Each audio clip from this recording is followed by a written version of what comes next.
Meeting is called to order. It's 7 o'clock. Do we have quorum? Okay, so I guess we'll start off with Honolulu Fire Department.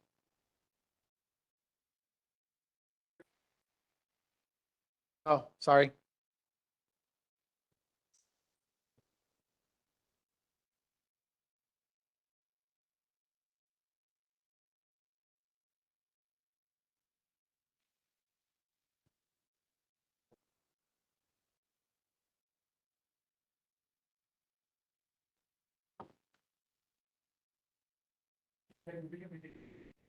Start over again?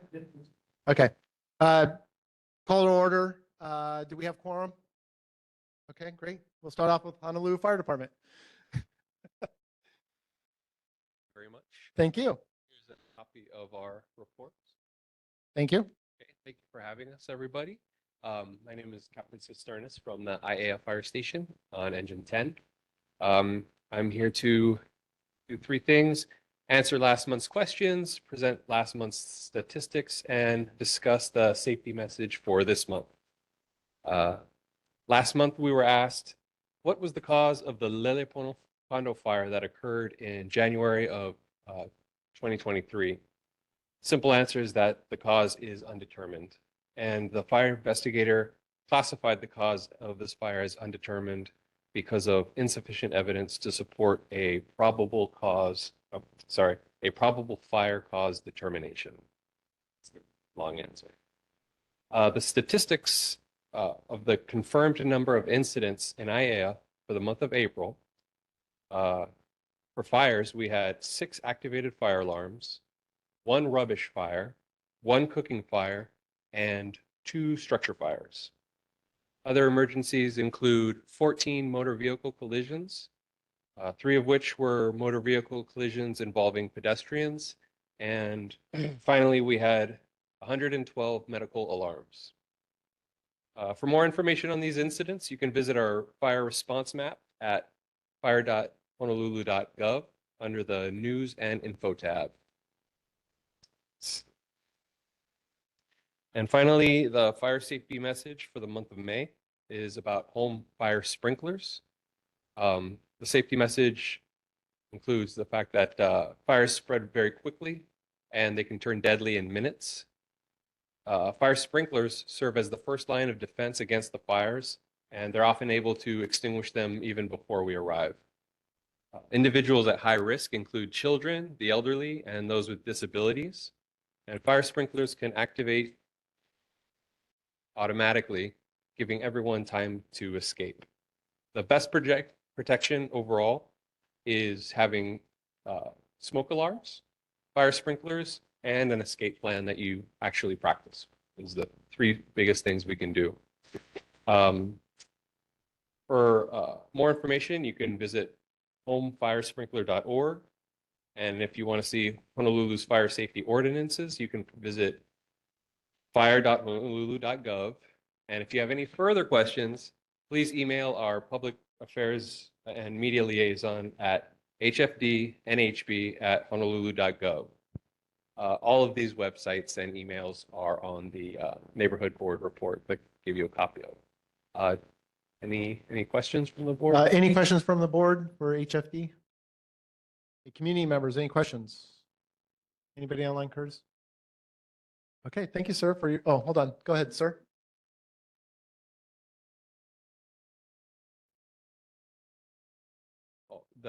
We're a city agency, and we can't endorse any private agencies at all. Just, yeah, sorry about that. Okay, thank you. Any other questions? Okay, thank you for your report. Much appreciated. Okay. Okay, Honolulu Police Department. Hello.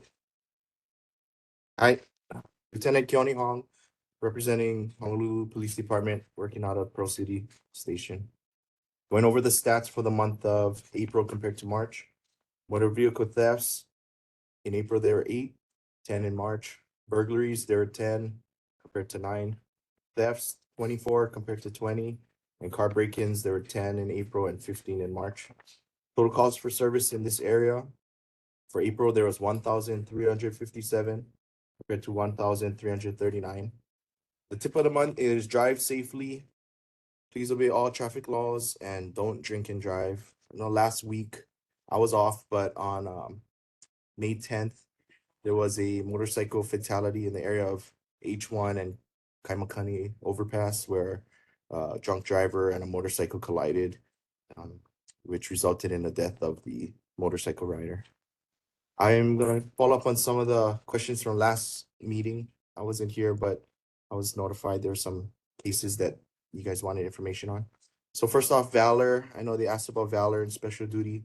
So the last I heard is Valor at the Pro Ridge is gonna close by 10 p.m. So they won't have overnight events anymore.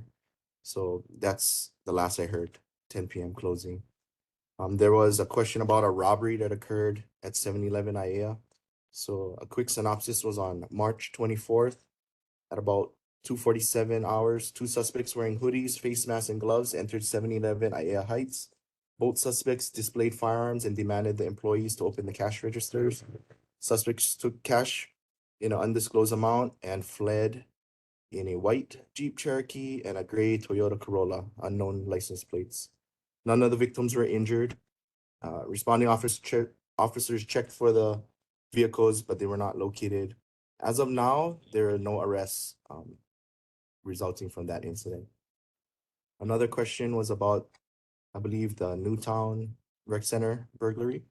So between the time of March 6 at 2:30 p.m. to March 7 at 06:30 a.m., the maintenance supervisor for Newtown Recreation Center arrived and noticed that the gym door to be open.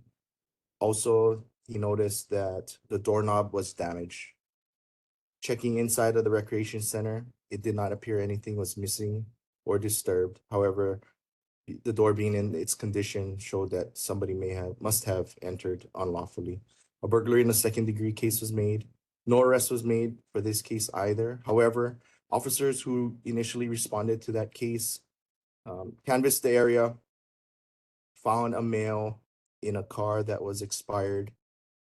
They identified the male as having a $11,000 outstanding warrant, so that male was arrested for the contempt violation.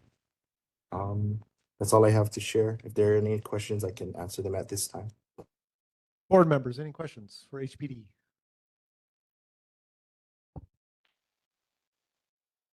Hello, LT. I got a question on last month on Stolen Stuff Hawaii. They had posted up, I think it came from your guys' website where there was a raid on a gaming room in Halava area. And I know a few years back, our board, there was one that was down here by the Wendy's area. Is that something that's a growing concern in the ʻAiea community? Gaming rooms in the residential areas? Well, I know If you can give an update about that one in Halava, and I don't know where in Halava it was actually as well too. Yeah. Trying to look if there's a highlight real quick. Do you know the date around? Was it in April, you said? Yeah, it was sometime last month. I think it was like after our board meeting. Let's see. I can't find a highlight right now, but we could follow up. But yeah, our narcotics units as well as our crime reduction units do focus on addressing any types of game rooms that pop up either in commercial or residential areas. So those are usually ongoing investigations that are, I guess, confidential. So we see it kind of when you guys see it when it hits the news, but otherwise, there may be some game rooms that pop up here and there, but we do have units that focus on addressing those. If the public does have concerns that maybe a game room popped up in their area, then you can always call Crime Stoppers or even 911 and have an officer come by and point out the home, the residence, and that information can be passed on to our specialized units who focus on game rooms. Unless officers, of course, if they see a violation on beat, then they can address it right away. But usually getting into game rooms doing search warrants takes a lot of time and different types of resources. But yes, we do have units that address game rooms. Tracy, anything else? Okay. I do. I have one thing. It's not a question, but I received a email from a owner, and I'll I'll just read it to you. So I'm emailing you about parking situation on Heliconia, Heleconia Place. On May 9th, the trash truck was not able to pick up our bins because of illegal parking along the guardrail where there are signs that say no parking is allowed. We need parking enforcement so that doesn't happen again. The signs are clearly posted, but people don't seem to care. Okay, we can send officers in that area, but if you are able to email that constituent back and let them know if they do observe any violations, it's okay to call 911, point out the cars, and the officers can immediately address it, because that's every day officers go out and enforce parking. But when Yeah, I feel like that would probably be a little too late because of the trash trucks. By the time that occurs, you guys it'd be too late to enforce it, right? So, yeah, well, if they live in that street, they can let us know. You know, they can be the eyes for the police. We can, Okay. like I said, Okay. drive by, but that's one street of many. So if we get the heads up, we can address it as soon as we hear Okay. about it. Thank All you. right. Okay, that's all I have. Board members, any other questions for HPD? First. Okay, community members, any questions for HPD? Ma'am, go ahead. Come up here to the mic, please. Sorry.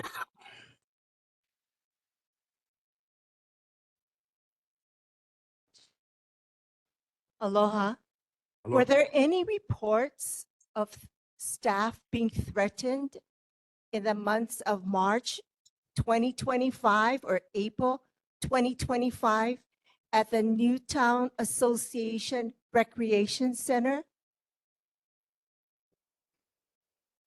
Not sure.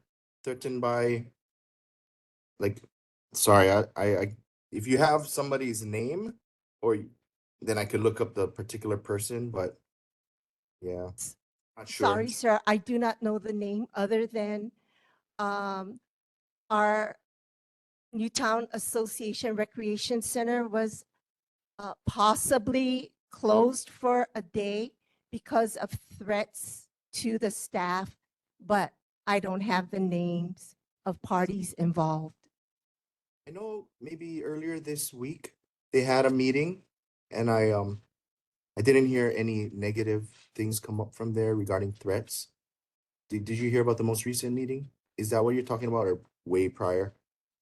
No, Saying prior okay. to that. I'm not LT. sure. LT, would you be able to follow up with that at the next board meeting? Yeah, I'll try to look up how it would work is I would have to know the names of the people, because we're not gonna classify them by their association, so I can try to look it up. But Okay. yeah, unless I know who's on, like, kind of like neighborhood board, if you said, is somebody on the neighborhood board threatened, I would have to know your name and try to look up your name. So Okay, that's just difficult. thank yeah. you. Thank you. All right, thank you, ma'am. Okay, community members, any other questions? Sir? If it's involving HPD, it is now. Hello. Hi. My question would be, one is expired safety checks, no safety checks, expired registrations. Are those cars going to be ticketed or If nothing there is are, going to be done? if there are on the city and county roadway, Yes. you need to have an updated registration and safety.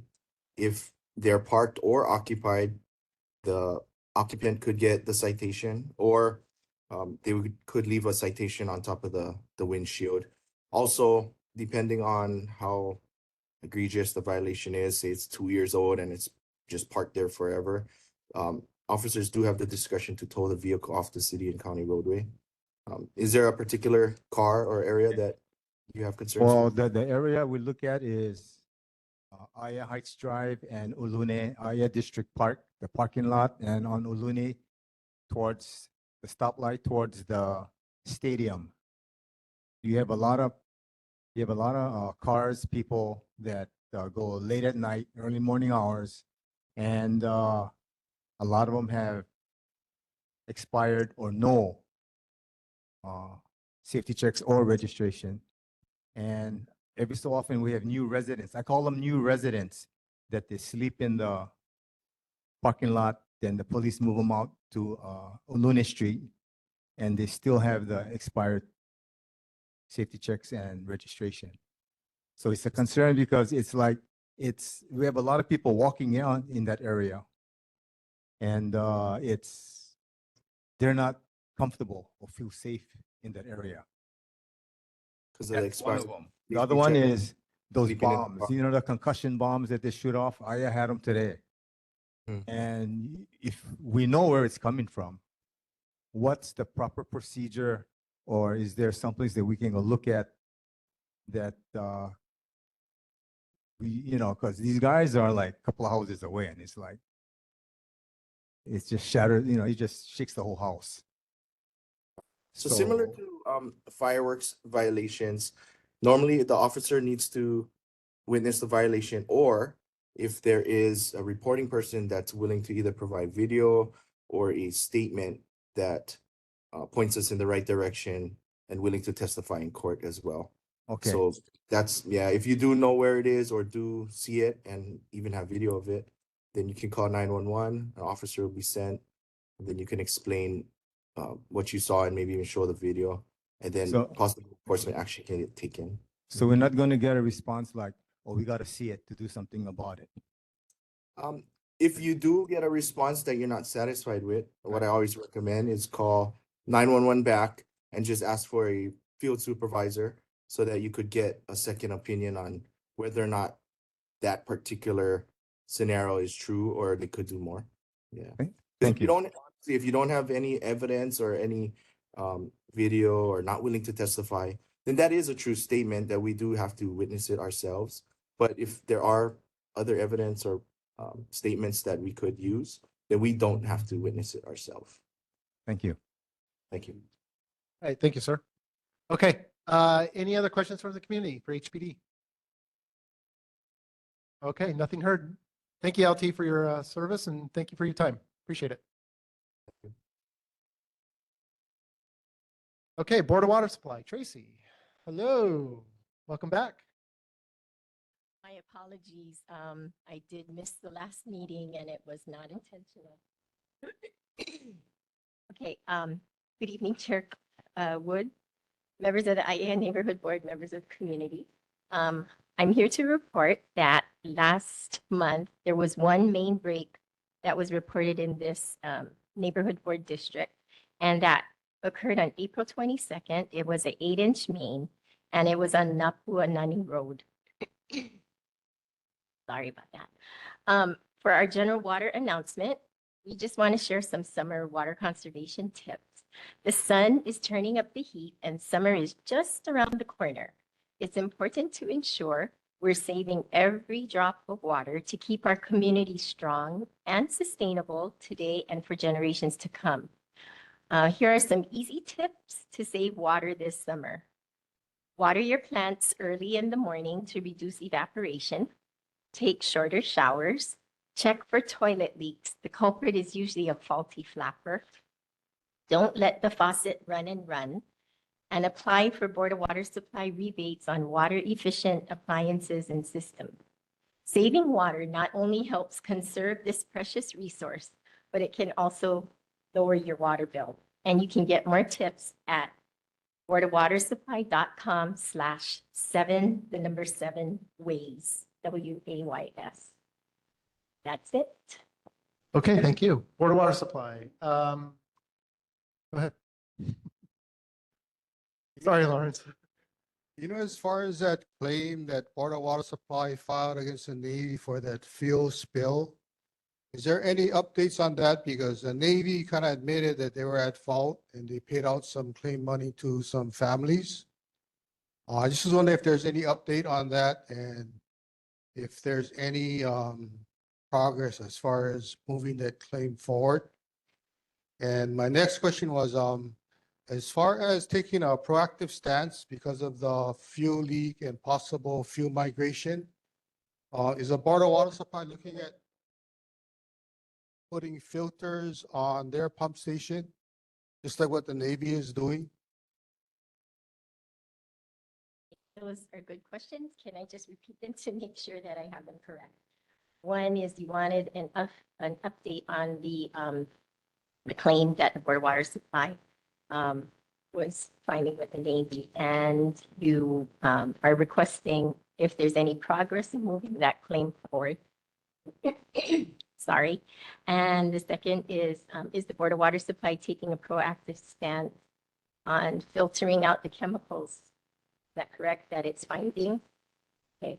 I will get back to you at our next meeting with some answers. If I'm able to get the answers before, I will email you the answers, and then I'll also share them at the next meeting. Thank you. Hey, board members, any other questions for Board of Water Supply? Curtis, anything online? No? Okay. Community members, any questions for the Board of Water Supply?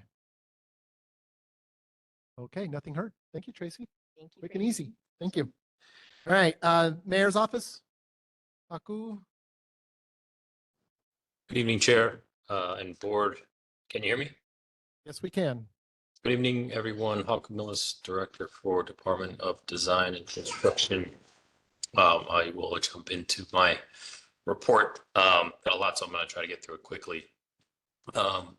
This month highlights on ʻAia's newsletter. City and county leaders recruit more guardians at Lydium to help with assisted community treatment programs for Oahu's homeless community. Mayor Blangiardi signs bills into law on Waikiki Street festivals, outdoor dining rules, recreational fishing returns to the world famous Ho'omalohi'a Botanical Garden. City leaders unveil massive new solar canopy at the Blaisdell Center to celebrate Earth Day at Honolulu. Details on the first Malama Day at Waiokaunaoa, Kahuku Point on Oahu's North Shore. The May 25 edition of Mayor's newsletter can be found at www.honolulu.gov/mayor/newsletter. I'll put the link in the chat. For the NCO, voting for the 25 through 27 neighborhood board elections. Voting for your next neighborhood board members runs from April 25 to May 16th. These board members will serve from July 2025 to June 2027. Voters should receive a mailer containing a passcode and PIN allowing you to vote online. I'll put the link in the chat. In-person voting is also available at the NCO office. Kapalama Hale, 925 Dillingham Boulevard, Suite 160. That's 8:30 a.m. to 4 p.m. weekdays, excluding holidays. Please note, residents will not receive mailers if their subdistrict is uncontested or if they did not vote in the general election. The following races are contested for Neighborhood Board 20 ʻAiea, Subdistrict 2. Announcement from TPR. Get ready to register for Summer of Fun classes at city parks and gardens.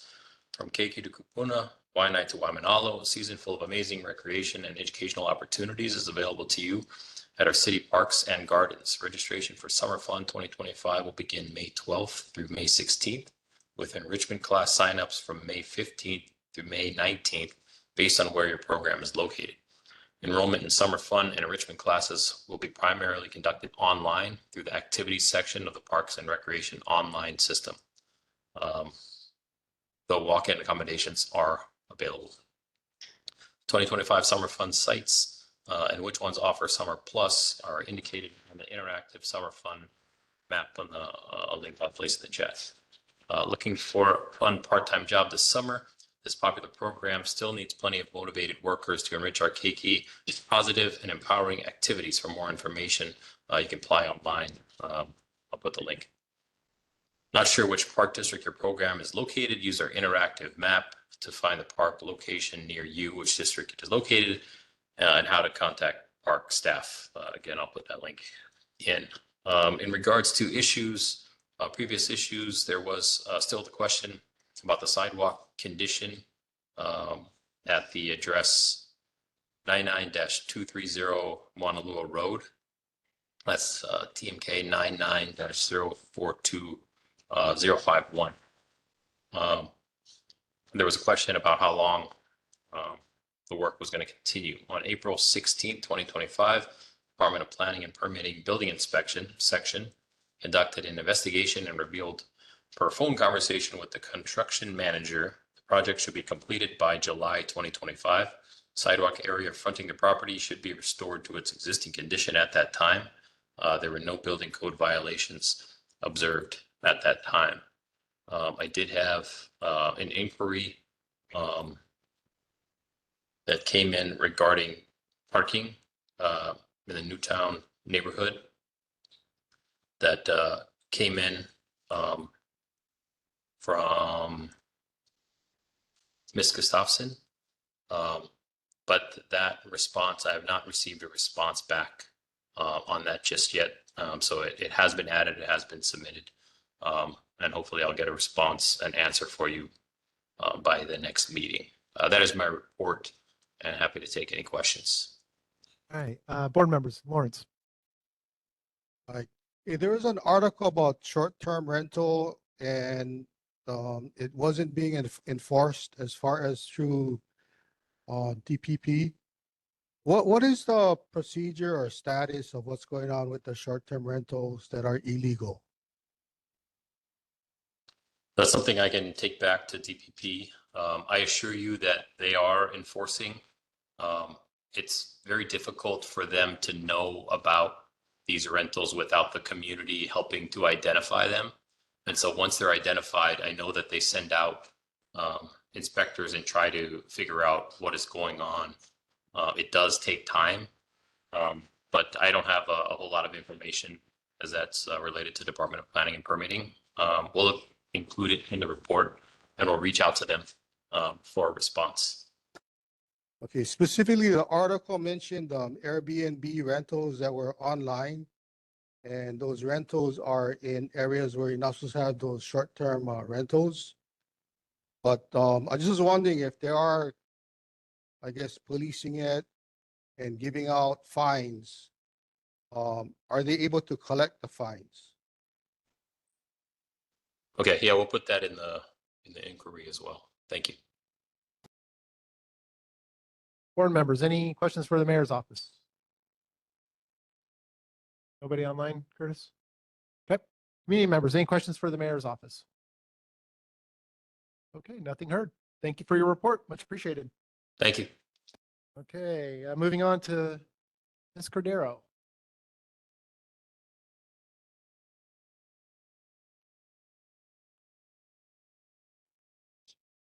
Good morning, good evening, neighborhood board members and community. My name is Raiden Cordero, your council member for Council District 7, and I have a lot of updates. So if you don't have my report already, we have a lot of traffic concerns, traffic safety, and reporting about certain HOV lanes. Senator Elefante just pointed out to me that this note that we added in there stating that in April 2025, on the second page, the officers have issued approximately 300 HOV lane violation citations. We do have some also road safety tips as well for motorists driving on roadways with no lane markings on where you can navigate in between. So maybe be a little off the center is what is stated in here. I did want to add to the constituent concerns or community concerns that are already on here that in addition to the Heliconia place, Senator Elefante and myself have also responded to our neighbor there. And Senator Elefante actually on Saturday reached out to HPD and informed them, and they are well aware and have been checking Heliconia Place. I do have to note that there are various ownerships for Heliconia, and it is state along the freeway portion, and then up until a certain point, and then there's a city road or city ownership from Moanalua Road up to the state portion. I just wanted to share that just in case that there may be certain concerns about the illegal parking, and both the city and the state have been requested to address the concerns. Another update that's not on this report is that we have an update on the ʻAiea District Park gym. As you all know, back in September, it closed to have the roof repaired. However, at the beginning of this year, mahalo to Senator Elefante for, along with one of our coaches in the community to reach out to me so we can find out about the status. When we did so, we found out that Parks was addressing the possible leaks as well as cracking on the gym ports. So we only had a contract for the roof. So we had to put in a work request. Since the contract wasn't for the actual floor, they used funding that we put in for each council district, and we were able to add that to this project. And we are hoping to, Parks is hoping to complete the, I guess what's it called, the gym courts and the leaks as well, so that we can reopen in at the end of May, end of this month. So hopefully that'll be done, especially since summer fun is going to be coming along. And with that, I'll direct you to the end of my report where it says registration has opened already. I shouldn't say soon, it's open now for summer fun and enrichment classes. Oh.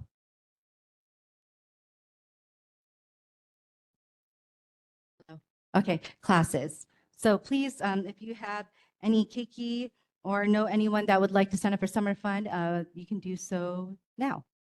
Let's see what else. Oh, okay. Speaking of parks, oh my goodness. Speaking of parks,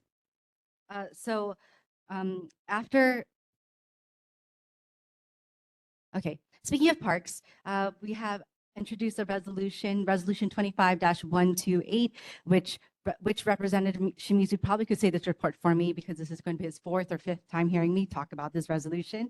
So after a few break-ins into one of my district parks, okay, I'll just say it, Salt Lake District Park, we decided to do a resolution modeled after a few resolutions that the other city legislators introduced, and this one authorizes the use of overt video monitoring in the city and county of Honolulu in city parks. And so I didn't want it to just be in my district. I wanted it to be a pilot in every single council district. So we're looking for each council member to provide a park that may be an issue in their area and to have those overt video monitoring. And I know that overt video monitoring sounds like it's a Big Brother type of thing, but it's really it's just a camera that you can see. You know it's a camera. Normally they have those blue lights above it, so that will be the overt video monitoring.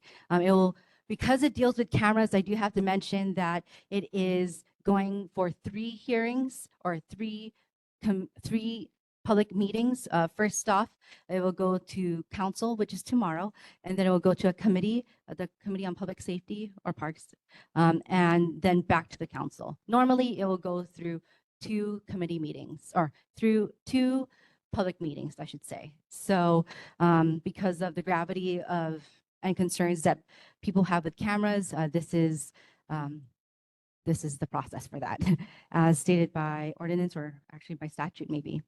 Let's see what else. And that's it. I have a lot of updates on here.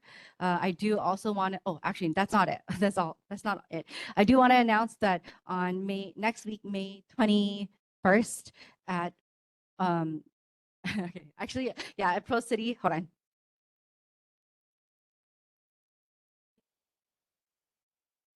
Okay, at Pro City Elementary at 6:30 p.m. we are having a town hall.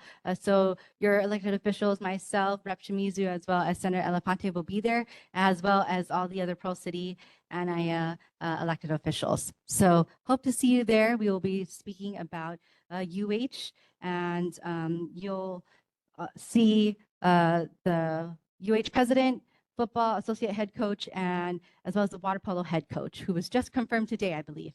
So that's exciting. Okay, thank you. All right, thank you. Board members, any questions? Francie? Chair. Hello. You mentioned the cameras at the parks, and it kind of reminded me of, are you familiar with the downtown by the courthouses where Yes. they have those like emergency call boxes? Is it gonna be something kind of along that lines? We are looking for such things. However, those are made in China, and our contractors have to make these materials, or not materials, these cameras in our country. So we have to, it may look different. Yeah. Is what I'm saying. Yeah. But generally, Generally, yeah, we want it to be that way, but we're having a hard time finding contractors that are making similar. Okay, Thank you. board members, any other questions? Okay, I got a few. So let's go back to that resolution 25-128. Is there language in there about respecting homeowners' property, like privacy and property, that they're butting up against the parks themselves?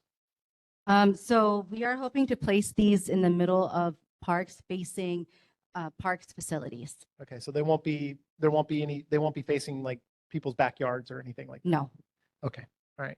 But is there language in the resolution to address I'll that? double check and we can, and if you're suggesting language changes to request that, we can do that. Okay, great. Okay, and then this Bill 24, adopting the city's revised primary urban city development plan. What are the revisions for that? Like big rocks, not like small stuff, but like what are the big things that you guys revised on that one? So the big revisions Yeah. as it relates to ʻAiea. Yeah. So for ʻAiea, we added preservation for Native Hawaiian cultural sites, as well as I can't recall everything. Yeah, but just the big stuff. Right? Yeah. We also ensured that the town center plan was highlighted, as well as I think, we reduced the amount of housing requested for the area. Units, I should say, not housing requested, but like units that are slated for like an X amount of years.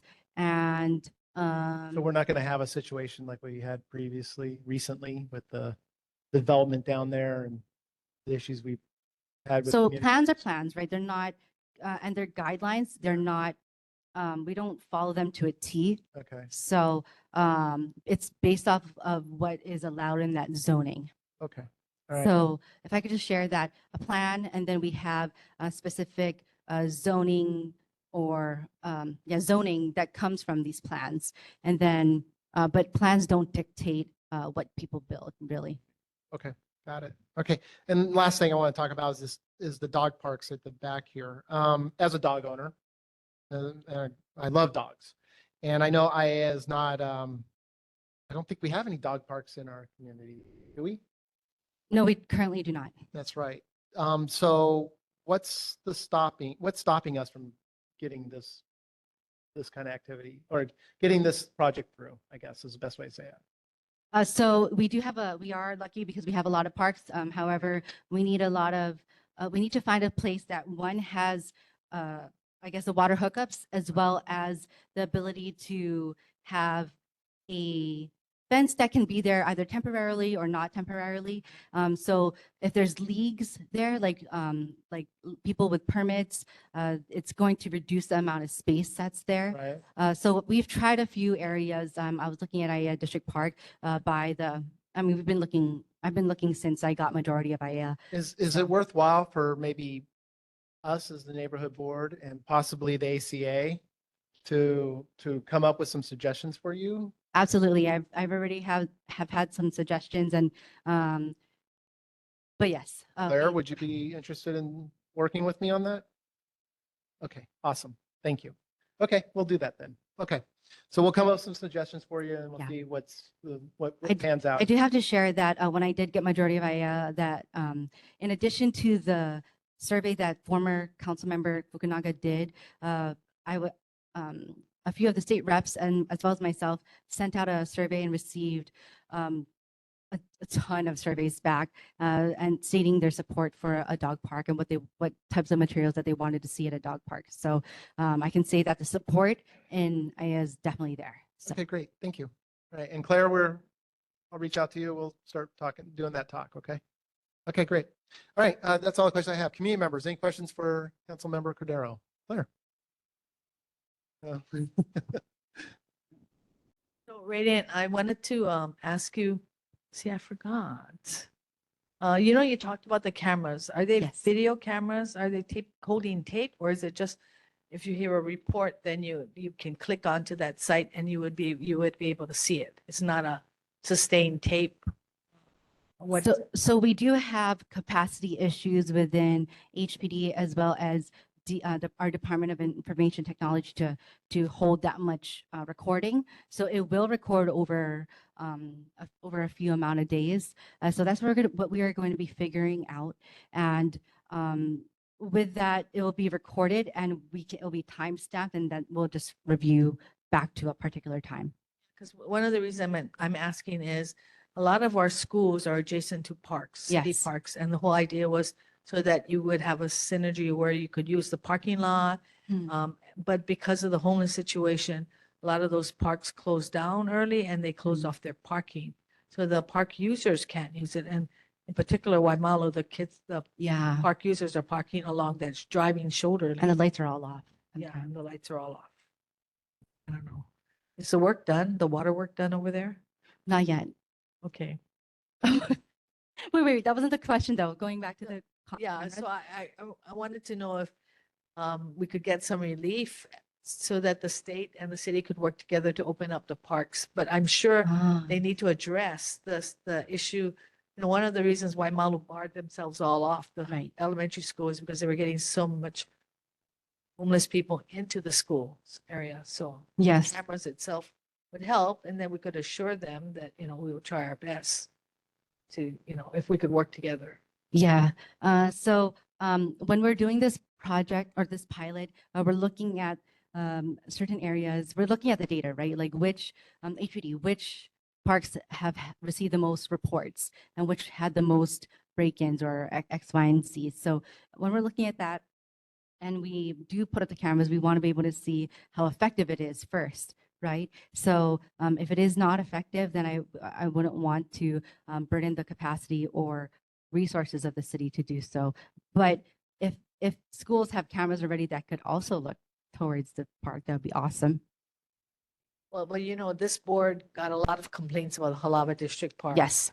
By the tennis courts, Mm-hmm. and as an ongoing issue. So I think money might be well spent there.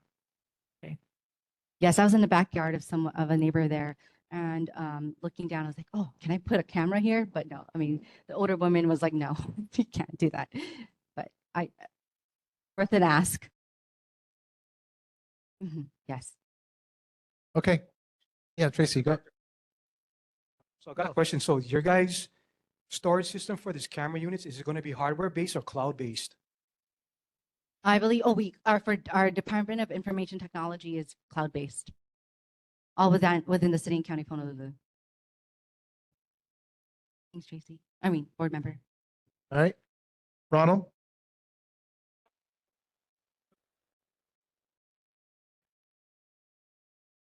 Ron, Mike. In your newsletter, it talks about stopping parking near the ʻAiea at the top of the hill. Yes. How far down does that go? Oh, on the first page, I'm sorry. Oh, it's, to where we are requesting to place no parking signs. How far is it, how low is it gonna go? Yeah, I don't think it'll be too far from the entrance of it. I prefer you take one more house because that's mine.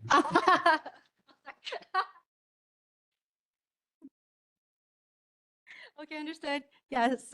Wait, well, I don't know if that's possible. We'll see. I'll make that request. Okay.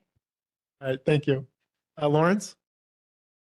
Just a comment, as far as the homeless population, I was talking to a commercial business and they mentioned to me that, after that Honu encampment closed up and left, there's an increase in the homeless population in Pro City and ʻAiea. So as far as Yes.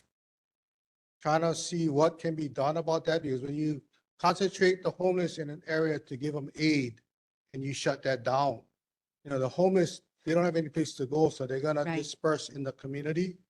Yes. But someone told me that was happening. You are correct. The data shows that when Honu was operating at Blaisdell Park, that it was, I don't want to say contained, but services were being offered and then being taken by people who then who then were able to trust the people that were working at Honu as well as those who were visiting. They were open, I want to say 2 months longer than they should have been, and we only have one Honu operations. And in this current budget, we are looking to open up, I guess, shore up another Honu operation so that we can have more than one. So I do have to say that the data does show that during its operations in the community, it does handle a homeless population in a better manner than when it's not in an area. Go ahead. To follow up, if that's being the case and the Honus are gonna be temporary, if it comes around to the ʻAiea Pro City area again, I wouldn't recommend them coming into ʻAiea and Pro City area again because, if you bring in, say, 50 more homeless people that weren't here before, because they're having aid in the Honu So- encampments. But remember, I'm gonna correct you right there. Honu doesn't bring in people from another area. It services, they directly place Honu in an area that has a great number of reports and counts of a homeless population. And they're looking to serve that population. And so, and yeah, true, they may or may not come to Honu, but a lot of them may not go to Honu just to go to Honu, right? But Honu is there to service that general area and the people who are normally there. No, but just from a common sense view, if you're offering services, shelter, free food, free aid, people who are not in this area are gonna migrate to the area because they want to use the Honu services. I understand that. And I guess we can always have a Honu discussion or a request for Honu to do a presentation about that, as I don't have everything, but I would love for them to provide the data and status and how they operate now. Because I do think what you're saying is probably a valid concern and then once they close up shop, where they go, right? In the localized community, right? But they also might follow Honu wherever they go, right? So they'll go to the next community or whatever, so it'd be interesting to see the data on that. So maybe we'll call them up here and have them do a presentation at some point. Okay. Well, lastly, I just want to say congratulations to those who have run in the neighborhood board election and have won outright. Thanks. And Easy to win when you don't have competition. Yes, and thank you to everyone who has served on the neighborhood board as well, and for your time and service. All right. Thank you. Thank you. All right. Moving on. Councilmember Okimoto's office. Aloha mai kako. This is Pua from Councilmember Okimoto's office. Councilman Okimoto apologized that she couldn't attend the meeting, and thank you so much for having us at the meeting today. Jocelyn, our office manager, dropped off the newsletters for Councilman Okimoto in person, and I also put in a link for the monthly newsletter in the chat, along with other important websites and links that could be helpful for the community. I wanted to just highlight some announcements for our offices mainly for the fiscal year 2026 budget. Councilman Okimoto requested $5 million in capital improvement projects, or CIP, which includes traffic safety improvements throughout District 8. $86.1 million dedicated to improving city parks, the Honolulu Zoo, Blaisdell Center, and golf courses. And then Council Okimoto will be continually working with both you all, the neighborhood board, and the community to ensure that any kind of suggestions that we can do for long-term projects is greatly welcomed in our offices, so we can work on having that in our budget, our fiscal budget. And then this year's monthly newsletter, on page 1, we just wanted to announce that this is graduation season. So we have all the schools that will be graduating in the district and the days. We don't have the times at the moment, but we just want people to be aware that it's a great time for celebration, but it's also a great time for traffic. So we just want you to be aware of what's going on in the community. And right now, we didn't have any concerns from last month. So I'm open to questions for our offices. Mahalo. Board members, any questions for the council member's office? Hey, community members, any questions? Okay, nothing heard. Thank you for your report. Much appreciated. You're welcome. Have a good night, you guys. Same to you. Okay, Stadium Authority. Aloha Chair Wood, members of the board and members of the community. I'm Chris Kinimaka, Special Projects Manager on behalf of the Department of Accounting and General Services. We're happy to share that over the last month since we last visited with you, Aloha Halava District Partners has made good progress on their due diligence field testing. They've wrapped up their hazardous materials and structural evaluation testing for the existing facility, and they're getting analysis results back. They're also continuing their soils testing on site. So as that information comes in, it all gets wrapped into their preliminary design for the stadium and for the master development of the district. Our team was given some sneak peeks into what they're looking at so far, and we are very tickled and very encouraged by what we're seeing. So good news on that part. We're continuing to all row together to make sure we can hit our milestones, keep that project moving forward. I did want to go ahead and share screen and wrap up because 2 weeks ago, the 2025 legislative session did complete. And out of the 6 bills that we were tracking, 3 did pass through to the governor's desk. The first one is the state budget bill, House Bill 300. While that was important for all of the state, what we were looking for was language to raise the expenditure ceiling for the Stadium Development Special Fund. Unfortunately, that language did not make it into the bill. It would have allowed us to expend the $49.5 million that is already sitting in the fund. And without that ceiling being lifted, it's going to slow down our ability to actually do some early works to get more of the district and more of the stadium moving faster. So what we're looking forward to is at least by next legislative session, getting that ceiling lifted again.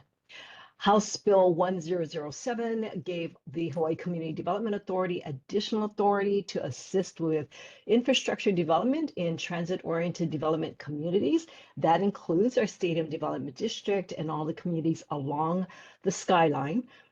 News is they will be allowed to issue revenue bonds to help finance those infrastructure improvements and also look at alternative types of financing to assist with that development. So that's something we're looking forward to, and hopefully the governor does sign that into law. The third bill that passed onto his desk is Senate Bill 583, which reaffirmed the stadium's naming rights for facilities on their property. It also extended the naming rights licensing ability to the convention center. The 3 bills that did not go through included House Bill 1494. If you recall, that was a somewhat controversial one. The House introduced it as a bill to basically transfer development of the stadium at Halava over to the University of Hawaii and development in Manoa. That did not pass through. The Senate version of that bill did try to transform language to allow the stadium to raise our expenditure ceiling on the special fund again. But again, that bill completely did not make it through session. The second bill that did not pass through was Senate Bill 1589. That was one specifically for the Stadium Development Special Fund. And again, had language to try to raise our ceiling. That was our 3rd try at that, and that did not go through either. The last bill I highlighted is Senate Bill 891. While we didn't really take a position on it, it's for economic development. Basically, it called for establishing a tourism and gaming working group within DBED-T. I'm highlighting it because although this bill did not pass through, Senate Concurrent Resolution 121 did. And that concurrent resolution basically captures the same language and the same initiatives. Because it's a concurrent resolution, it compels the agencies to try to enact what it is saying. It's important for you because it does allow the co-chairs of the working group to invite parties having relevant experience and expertise to be part of a working group And as members of the community that would be affected by this type of initiative, you might want to look into participating there. So that is all I have to share. And our newsletter came out on April 28th. Our next newsletter will be coming out on March 27th on Tuesday because the 26th is a Memorial Day holiday. Look for that on our nasad.hawaii.gov website as well. And I'll happily transfer now to Samantha Spain, who'll give you more details on current events. Thanks, Sam. Thanks, Chris. All right, two quick updates that we have going on. You can see there's a lot of work going on right now in our upper Halava lot. So MEI Construction has been prepping a lot of the groundwork, doing their trenching to reconnect the sewer lines for the new restrooms that are being in place as we get ready to move the swap meet. So a lot of the work is happening in the main middle section, and then on the two outside sections closer to the freeway and also to the boulevard, you can see we're starting to resurface, and then we've restriped on the Mackay side closer to the freeway. So that restriping should be happening over the next couple more weeks that we're looking at, and then that'll be finalized. We are still actually on target with our construction work that's being done on Upper Halava lot. So we are still looking to move July 1st. It'll be a transition basically from where we are now with the inner circle, and then we'll just relocate all of the vendors to the upper Halava lot. So all of our lotteries have been going. Vendors are aware of all of our situations. So really exciting times. KHON had a sneak peek last week that came out and got to see some of the restrooms because that's our number one question is the porta potties. But we have spent a lot to have these beautiful restrooms coming in place. So we're really excited about that, along with the tent, a lot more activities, really to, enhance the swap meet, make it something for all of our local shoppers, as well, of course, as our, visitors that come to really have a great experience. So we're looking forward to that coming up in July, which also ties in with what we are currently doing. So we have just launched a contest where we're looking for local artists, groups, schools, anybody that is able to participate. We're doing a call out for a one-of-a-kind opportunity, which we're calling it the Walls of Legacy. It's an Aloha Stadium sculpture challenge. So we are looking at taking portions of the inner bowl, that metal corrugated walls, and turning that over to one artist or group that will create an artwork, whether it's 3D or it's a backdrop, where we can kind of take the history of the iconic stadium and then put it into the swap meet as well. So that is ongoing. All the information is on our website. If you know anyone who has some art talents or is interested, please send them to our website. We would love to see this, kind of come to fruition. We're looking to launch and have it ready to go by this fall, hopefully by Christmas time at, the later part, so we can do an unveiling. But lots of construction, lots of work going on right now. That's it. Hey, thank you. Lawrence, you got a question? I seen an article that another 50 million was budgeted for the stadium on top of the original 350 million that was on the budget. Was that article accurate as far as additional monies being put in for that project? That is correct, but it's not new money. That 50 million is the 49.5 million I was referring to earlier. It was appropriated in past years and placed in the Stadium Authority's Special Development Fund. The issue with the development fund is that there's a ceiling that limits how much money the Stadium Authority can expend from that fund in any given year. And at current time, I believe it's somewhere between 8 and 10 million a year. That certainly does not allow us to tap into that 50 million, which we really want to do, to put more of that into the stadium and the infrastructure sooner than later, to get development moving. And that's why we were pushing for moving or raising that expenditure ceiling. So yes, there is 49.5 million. It is in a special fund. Okay, so as far as the work that's being done now, that's part of the 50 million or the 350 million that was originally budgeted, that's paying for that work? So the work that's happening right now is really under the expenditure of the developer. We have not started expending the $350 million for the development. We have used the $350 million for our consultant work for the RFP, request for proposals, and moving forward. Very closely, when we move into a signed contract with the developer, then we will start tapping the remainder of the $350 million and capital improvement funds. So the developer doesn't have any contract and they're expending money on the stadium right now. As part of their proposal, they do have an advanced development agreement that we have signed. The state will be reimbursing them for valid work that they're doing now and in their due diligence. So that is a pre-development agreement, excuse me, that does cover their expenses, but it does not significantly pay out from the 350 million as they will when that contract is executed. And that's why it's so important for us to hurry up and get that contract executed. So as far as that expenditure fund, how much is allocated right now for the developer to use? I'm just trying to keep track of all the beans because I have a feeling that this stadium, when it comes to fruition and comes to pass, it's probably gonna be pushing 700-800 million. Well, keep in mind that our edict is that no additional state funding is to be expected for the stadium. So the challenge for our team and the challenge for our developer has always been to keep that development within the 350 million CIP and the 49.5 million special funds that were appropriated. So even if the stadium value is increased, that increased value is being made up by the developer through either equity on their own part, alternative financing, or you've been hearing a lot about donations as well.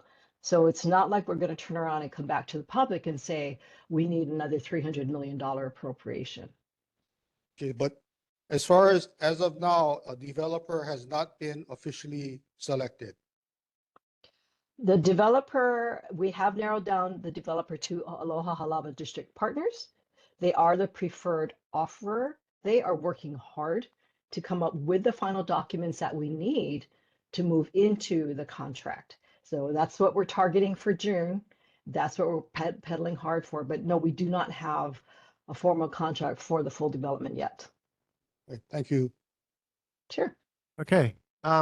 So I remember sitting in with the developers when they did their town halls. All right, Yeah. when you're talking about infrastructure work, you're talking about like the electrical lines, sewer lines. What else are you guys talking about when we're talking about trying to get a head start on?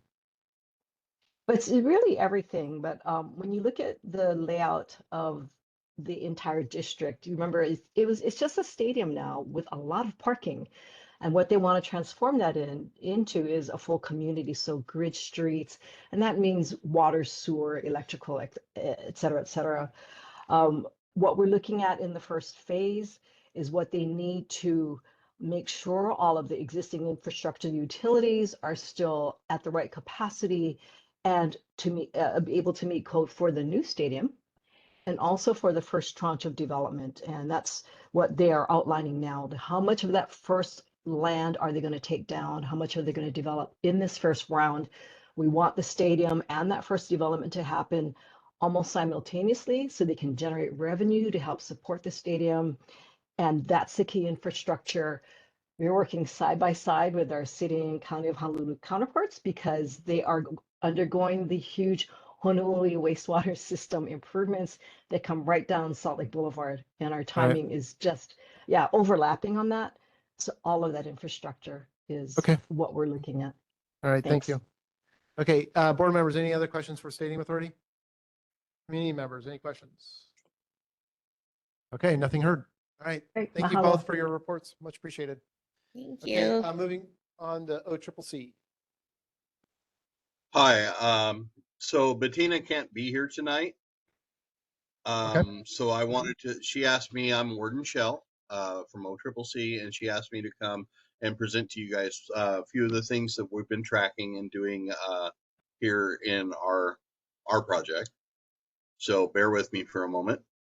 I'm going to share my screen.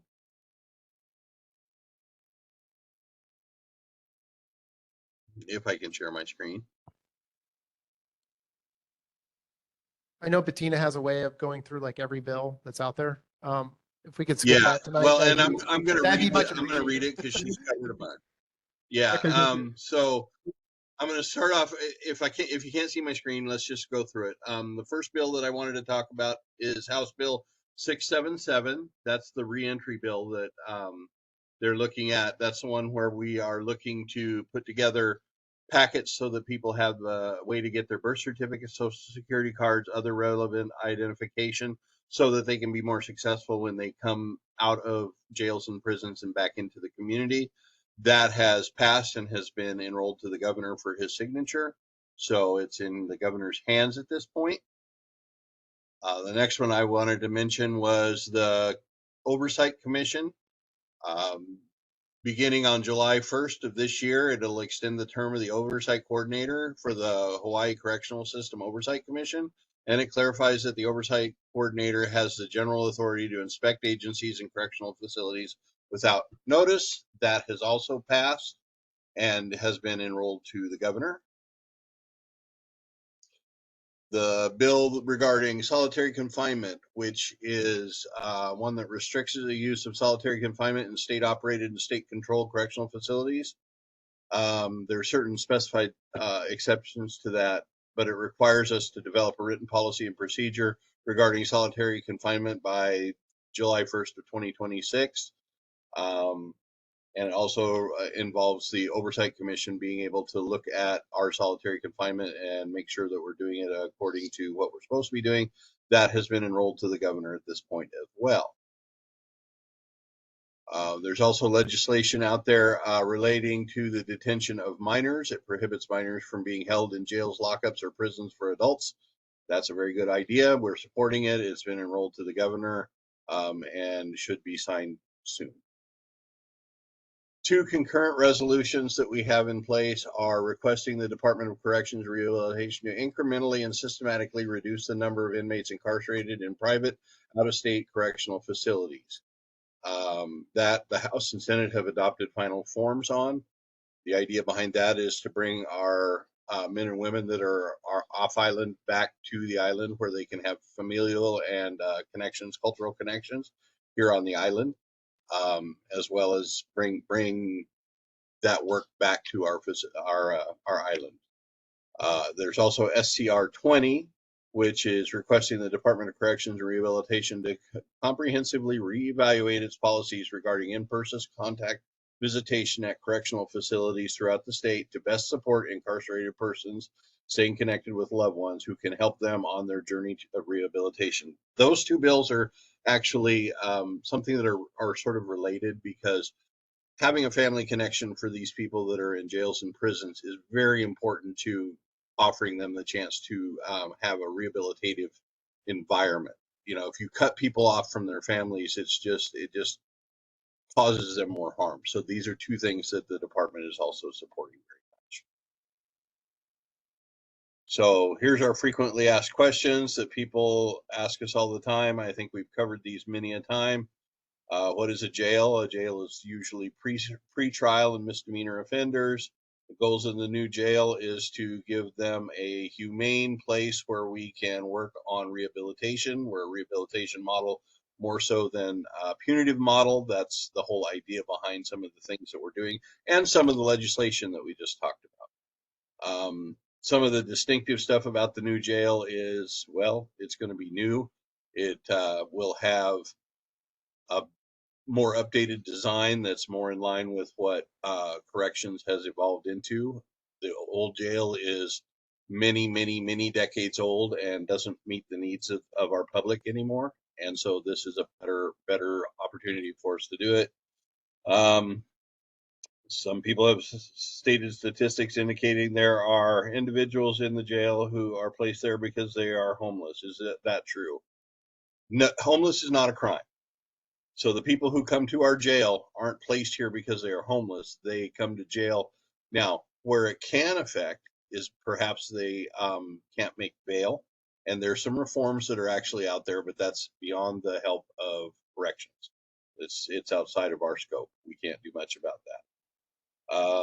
Current population of the jail right now, OCCC is sitting at about, and it varies every day. You just got to know that, but it's about 925 on average right now. We did send all of the women pretrial folks over to Kailua to the women's facility, and that bought us a little bit of room, which is nice for us because we're now able to build in some new programming that lets us work on mental health, health services, and even those people who are disciplinary problems gives us a little more room to work with that, which is a really, really very handy for us because it lets us have the breathing room to actually make those things happen. What about the animal quarantine station? I'm not really going to talk about that because I don't know that much about it other than they are in the process of getting funded to build a new spot that's across the road. Obviously, they have to move before we could move into that spot.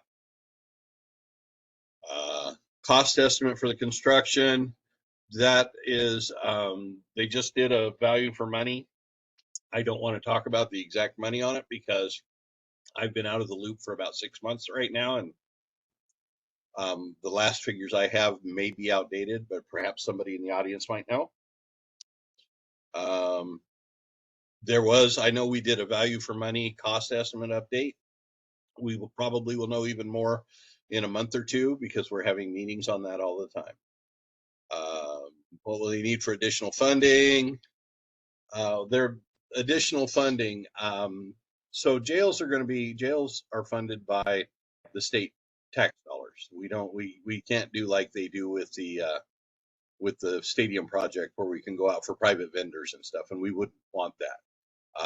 What we're trying to do right now is we're trying to lock in a 3P type situation, which would mean we'd have a public-private partnership that would allow us to build, develop, and maintain the building, not the workers, but maintain it for, say, a period of 30 years where we could fund that and we would know the exact costs going in so that we could lock that in and we'd know what we had to spend.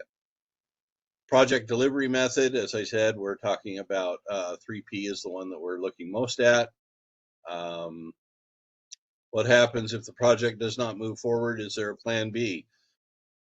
Well, right now there isn't a plan B. We would have to continue doing what we're doing with the old fall apart jail that we currently have, and it's not a real good option. But if we have to make do, we have to make do. It's not a good option. Have you gotten necessary approvals, entitlements, and permits already? We've got some. There's still some in the works, and I'm going to go over that in just a minute.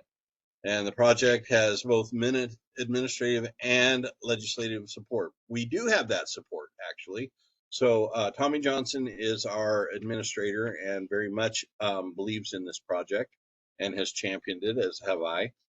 And we have just received funding from the legislature for the next 2 years. We'll get $15 million each year to do the preliminary work on this. That's not going to fund the construction. That's to fund all the other things that you have to do before you can actually break ground and build. So that brings me to showing you our project timeline. I know a lot of you have seen this before. You can see this this red dotted circle thing here. That's about where we are right now. So right now we're working on bridging documents with ʻAiea and some others, and also facility design. We meet on that weekly right now. So we're trying to come up with what exactly we can do to meet the needs and keep the costs as low as we can while still having something that's a functional facility. As we move forward, we'll be going to the end of 2026. That's in that next annum that we get our money. We'll have a funding request for our initial lump sum to the development and commitment for the annual or monthly payments. That's also about the same time that we're going to look at animal quarantine being funded for their construction of the new one and doing our request for qualifications. We need to make sure that whoever we pick to do this can do the job and do it for the price that they say. So that RFQ is really important. Then we can move into this early 2028 and issue the RFP, which is a request for proposals. And that's where we put it out there. And only the people who qualified for the thing through the RFQ can put in a request for, put in a proposal so that we know what we can do. And then the development team will be picked about 6 months after that. We'll execute the contract. There will be a period of time in there in 2029. You'll notice that there's not really anything on that. That's because that's when the animal quarantine station is being built. As it gets close to being built and they can move out of the grounds, we'll do the groundbreaking for the new OCCC in 2030 with a hopeful, that being about an 18-month, 16-month project. So mid 2031, the construction should be complete and we should be ready for move-in shortly after. So that's what we know right now. Are there any questions? Okay, thank you. We weren't able to see anything that you're projecting. So if you could just link, it's okay. Yeah, if you could just link it in the chat. That way, if anybody has any interest, they can just follow it there. Board members, any questions? Yeah. May, go ahead.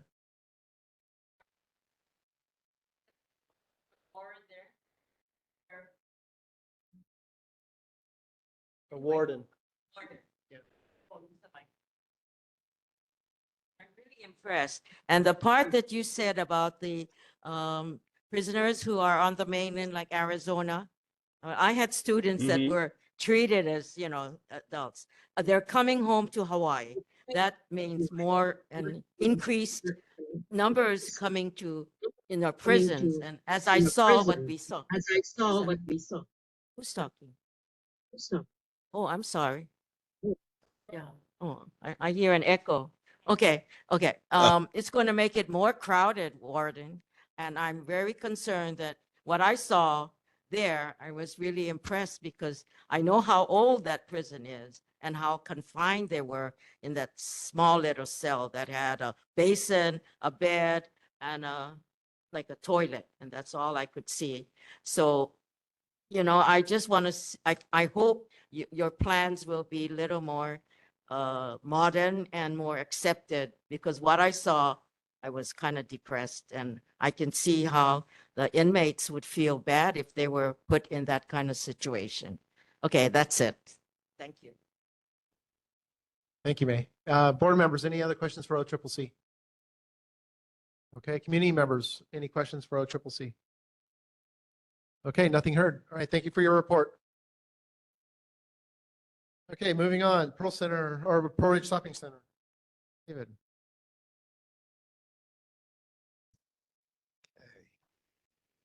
Chair Wood, members of the board, aloha and good night or good evening, rather. One new store opened at Pearl Ridge Center in May, and it's the name is Sports Box. It's an entertainment venue. Opened May 1st. Basically, you could play golf, tennis, baseball, and other games via simulators. Some event highlights. We're bringing back our Coffee with a Cop event. This is a chance for you to come out, meet local HPD officers, talk story, ask questions, and they will be there Friday, May 16th from 10 a.m. to 12 p.m. in our Vaimakai third level food court. Also on that same day, HPD, we will be out performing recruiting efforts for officers, clerical staff, and so on and so forth. That will actually be the same day, May 16th, but from 11 a.m. to 2 p.m. At Malka First Level, running Seas Candy. Hawaii Music Works Music School recital will be held on June 1st from 1:30 p.m. to 3:30 p.m. in our Vaimakai Center Court. And we're bringing back the butterflies, sharing the butterfly experience. This is an interactive butterfly experience I think many of you have probably seen over the years at Pearl Ridge Center. They're coming back and will be located at our Marca Center Court between June 29th and August 3rd. I think I mentioned last month our mental health month rescue resource fair. That's being put on by the state child and adolescent mental health division. They will be at the center Friday, May 30th at the Marca Center Court and surrounding areas between 4 p.m. and 7 p.m. Blood Bank of Hawaii, 2 blood drives coming up. One Saturday, May 31st from 10 a.m. to 4 p.m. in the Marca Center Court, and another one Friday, June 13th from noon to 6 p.m. In the Marca parking lot fronting the food court. And finally, just wanted to note, New York Life will be doing a pop-up where they provide parents with a child ID card free of charge. They will be there Friday, June 6th through Sunday, June 8th, 10 a.m. to 5 p.m. in our Marca first level area near Beer Lab. And that's my report. Okay, thank you. Board members, any questions? Go ahead, Tracy. So that letter that we were just given tonight to look at, that Cosmic Records for that pop-up bar, it didn't mention like what times they were looking at having that established. Would you happen to know what hours they were looking at of having that done? For the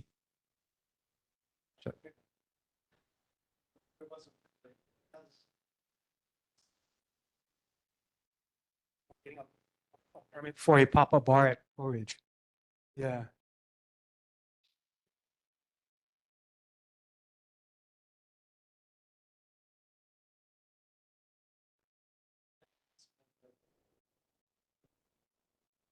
Single page.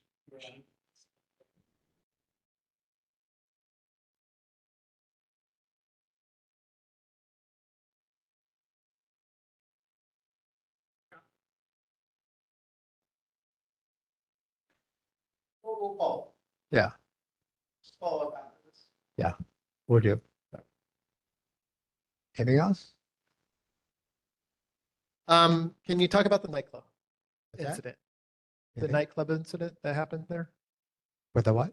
The incident that happened recently at Pearl Ridge Shopping Center. The at Valor? Yeah. Yeah. So we did have an incident on May 2nd. And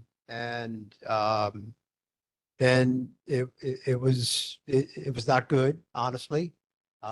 We met with so that was a Friday night. We met with Honolulu PD the following Wednesday in the morning at about 11 a.m. We discussed in detail what happened. And then that Wednesday afternoon, we met with Valor and informed them that their hours would be changed from a 1:30 close to a 10:30 p.m. I'm sorry, 1:30 a.m. closing to a 10:30 p.m. closing. And so that's where we are up to Valor. Okay, and so all right, I don't have any questions about that other than that I heard that HPD mentioned it. So there was something else I was going to ask you about it, but now I can't. So Serious? No. I know, right?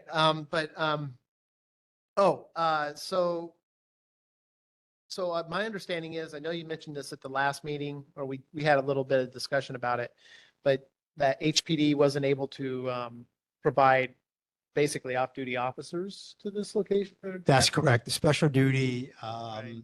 has their own criteria for what they can support and what they cannot. And did they say why they couldn't support this particular establishment?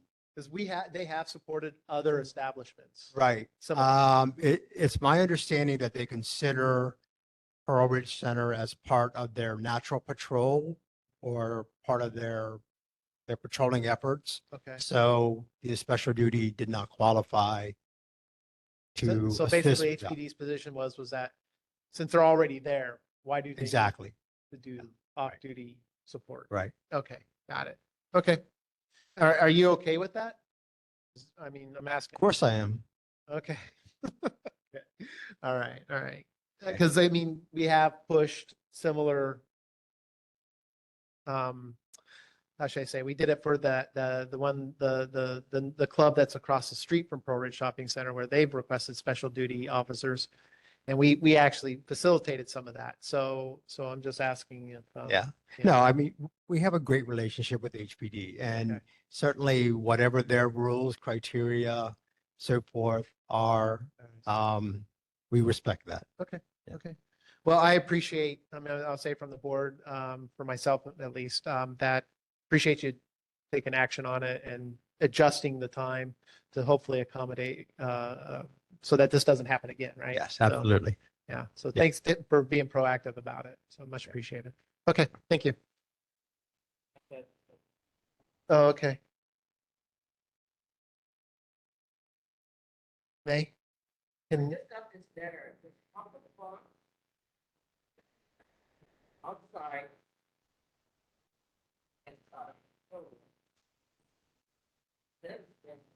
June 13th to August 31 and tomorrow is. okay, it's okay. It's unusual, but I'm my main concern is I'd like to see the Sears robot. No, what was that? Not Sears, yeah, it was Sears, yeah, that nobody has yet applied.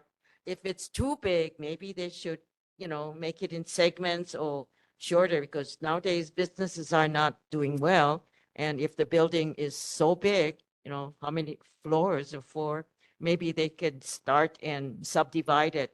So little by little, they could move in because I don't think any company can go into Sears and, do the whole business. I think it has to be divided, Mr. Chairman. Thank you, man. Okay. As you're reviewing it, are you aware of this? I'll speak quick. Actually, I have not, I have not seen this one, so Okay. I'll look into it. Okay. Should I respond to you? Respond back to me and I will make sure the board sees that response. Okay, thank you. All right. Thank you. All right, any other questions? Community members, any questions? Okay, nothing heard. Thank you. All right, Lydia. EOD. Aloha Chair, Board, and members of the community. I have a couple updates and I'll turn it over to Joanna like I normally do. We sent our report earlier, so I will not go through that line by line, but happy to answer any questions on that. Two things that are not on the report, but we should have information in the coming months. As you know, the 80th anniversary of the end of World War II is this year, September 2nd. That's also Labor Day weekend. So I do expect there'll be several events and other activities going on, and we'll keep you posted. It's right here in your backyard, obviously. We haven't had any updates recently on what DOD is doing with the fish pond, but I know the contract work continues. And so I hope to have some specifics on what we're doing with Auntie Kay Howe and the group. We are pleased that we keep on getting requests for people to go to their work days. And to that Lolima piece, if you have events where you would like volunteers, we've been supporting a lot here in the area, bike path cleanup, blood drives, the library. A lot of folks are interested in doing that volunteer work.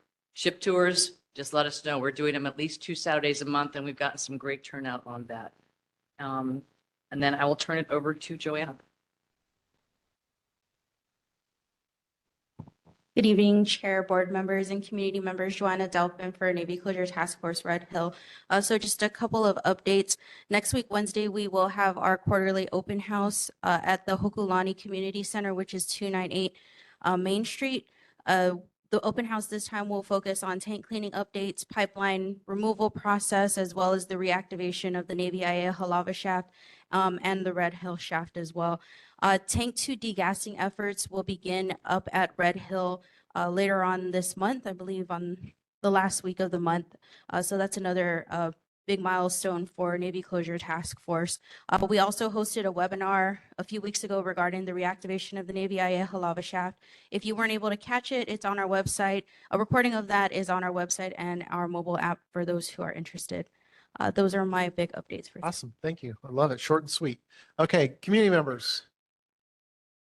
Lawrence. Yeah, I just had, I did not see your webinar on that reactivation of the shaft. Department of Health, they give you the green light to start doing that process? So they have not given us the green light yet. we have just completed the pilot study that was required by the Department of Health. So after that pilot study, I believe we submit the report to DOH and then make the actual request to reactivate the shaft. So that has not occurred yet. So as far as timeline, how long is that pilot study gonna take? So the pilot study started on April 7th and it was supposed to last for a month. So May 7th, I'm not sure how long after DOH receives the report from that pilot study, then there'll be further discussions with regard to reactivation of that shaft. So as far as a pilot study, what are you guys testing? Residual chemicals? So I am not the subject matter expert on exactly what's being tested at the site.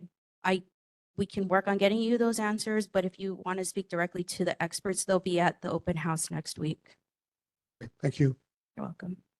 Russell? Yeah, I have a question on the your jurisdiction, the Navy's jurisdiction general on Kaimakani Street. Are you able to speak on that? She can't, I don't know, but if you let me know your question, I can look. Yeah. You guys have an easement over Kaimakani Street going up against me. There's a contractor that is leaving that area a mess. It's on a Looney in Kaimakani. I think Senator Elefante, I think, was making contact with someone from the Navy. But to this day, we haven't heard anything. It's just a total mess. Okay, this is the first I've had the info on this, so I will take your question. I'll look into it and see if he's nodding his head as well. Thank you. Thank you. I'm sorry, Claire. Good place for a talk. All right, we'll talk more. Okay, any questions for Navy from board? Okay, nothing heard. Community members, any questions for the Navy? Okay, nothing heard. Thank you. Thank you both for your report. All right, Hawaiian Electric. Online? Hi. Okay, I'm going to share my screen. Let me see.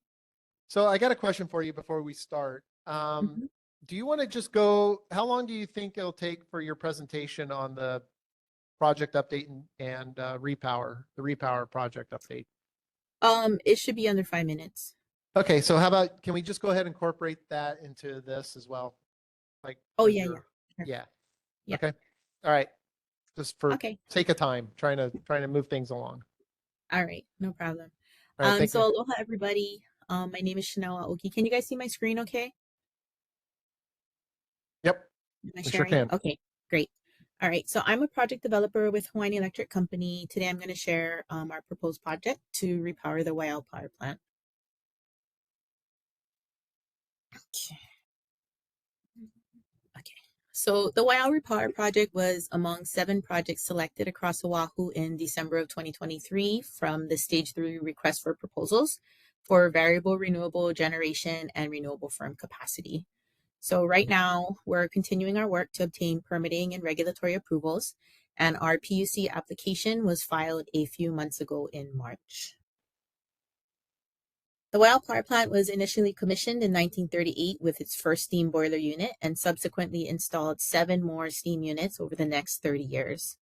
So units 1 and 2 operated for about 40 years before being retired. Units 3 and 4 were retired at the end of last year. And that's the larger enclosed building in the today picture. Units 5 through 8, which are shown on the right of that larger enclosed building, are still in operation today, and they range in age from 57 to 66 years old. So this project is proposing to retire the remaining 4 steam boiler units and repower with 6 combustion turbines, utilizing existing equipment to the extent possible to maximize the value to our customers.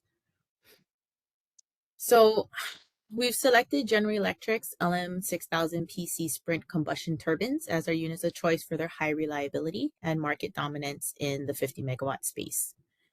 Combustion turbines are essentially the same as airplane jet engines. They're fast starting. They have the ability to ramp up to full load in under 10 minutes. And these 6 units will have an operational range of 11 megawatts to 253 megawatts. So the units are multi-fuel capable. They can burn biodiesel, diesel, and potentially hydrogen if and when the fuel becomes technologically feasible in the future. And the units will also provide black start capability in the event of an island-wide blackout. So that, along with our existing black start capability over at Kahe and at our Schofield Generating Station creates redundancies in the event of weather or equipment disturbances. So this is a rendering of, well, actually, here's a picture of the existing plant you can see on the left, and then a rendering of the proposed project on the right. So, the visual impact compared to what we see today is it's minimal. Yeah. Okay. So let's move on to some of the community benefits the project will provide if we are able to get approval. So all developers are now required to include a community benefits package as a tangible means to invest and support the community in which the project is being sited. So we began early outreach in 2023 to better understand the needs and priorities of the community, and will continue to do ongoing outreach to learn more. So our community benefits package for the project is defined at $3,000 per installed megawatt, which equates to approximately $250,000 to $750,000 per year for each of the 30 years that the project is planned to be in service.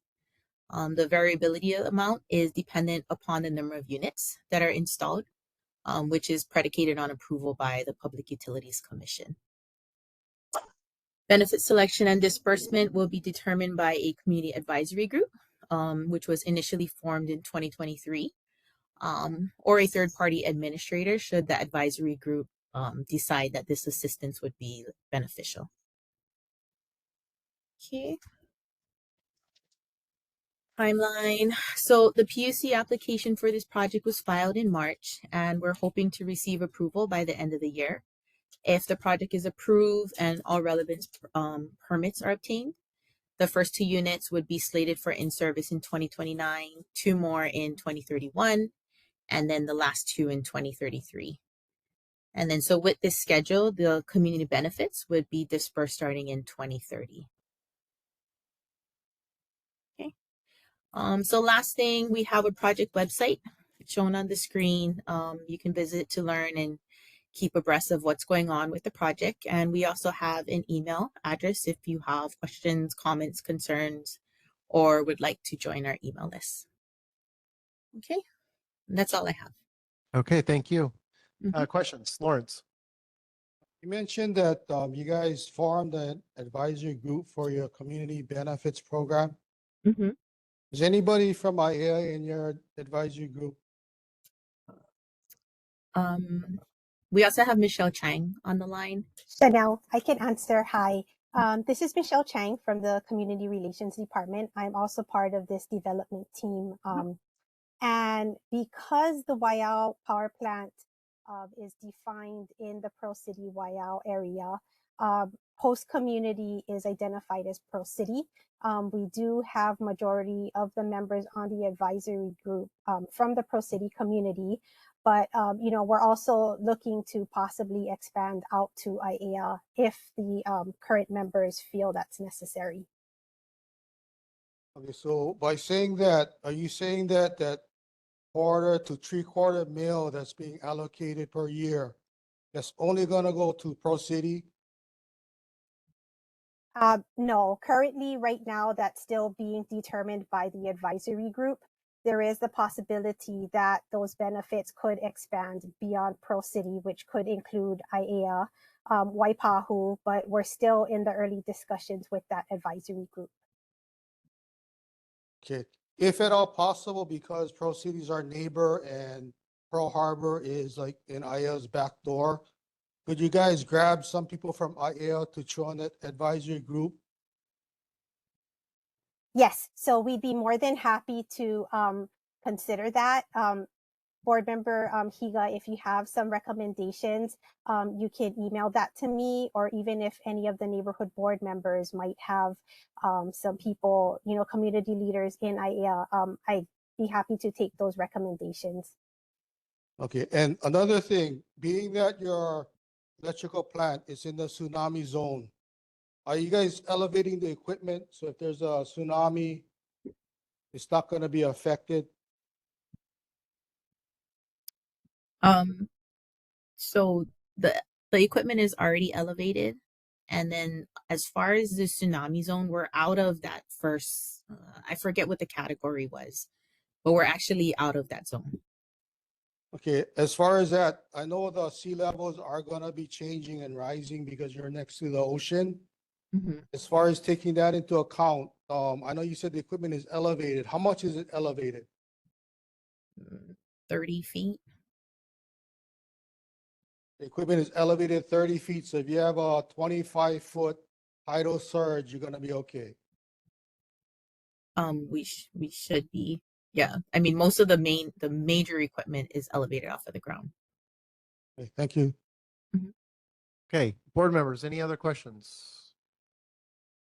Okay, community members, any questions? Claire? Yeah, go ahead. Be lazy. Can you tell us how close you folks are to the Pearl Harbor shoreline? You butt up right against it? Yes. I mean, there's the bike path that separates us from the ocean, Yeah. but it is up against the water. So I would suggest one of the community benefits should be the improvement of the bike path and the Pearl Harbor Historic Trail and the restoring of the fish ponds that lined Pearl Harbor.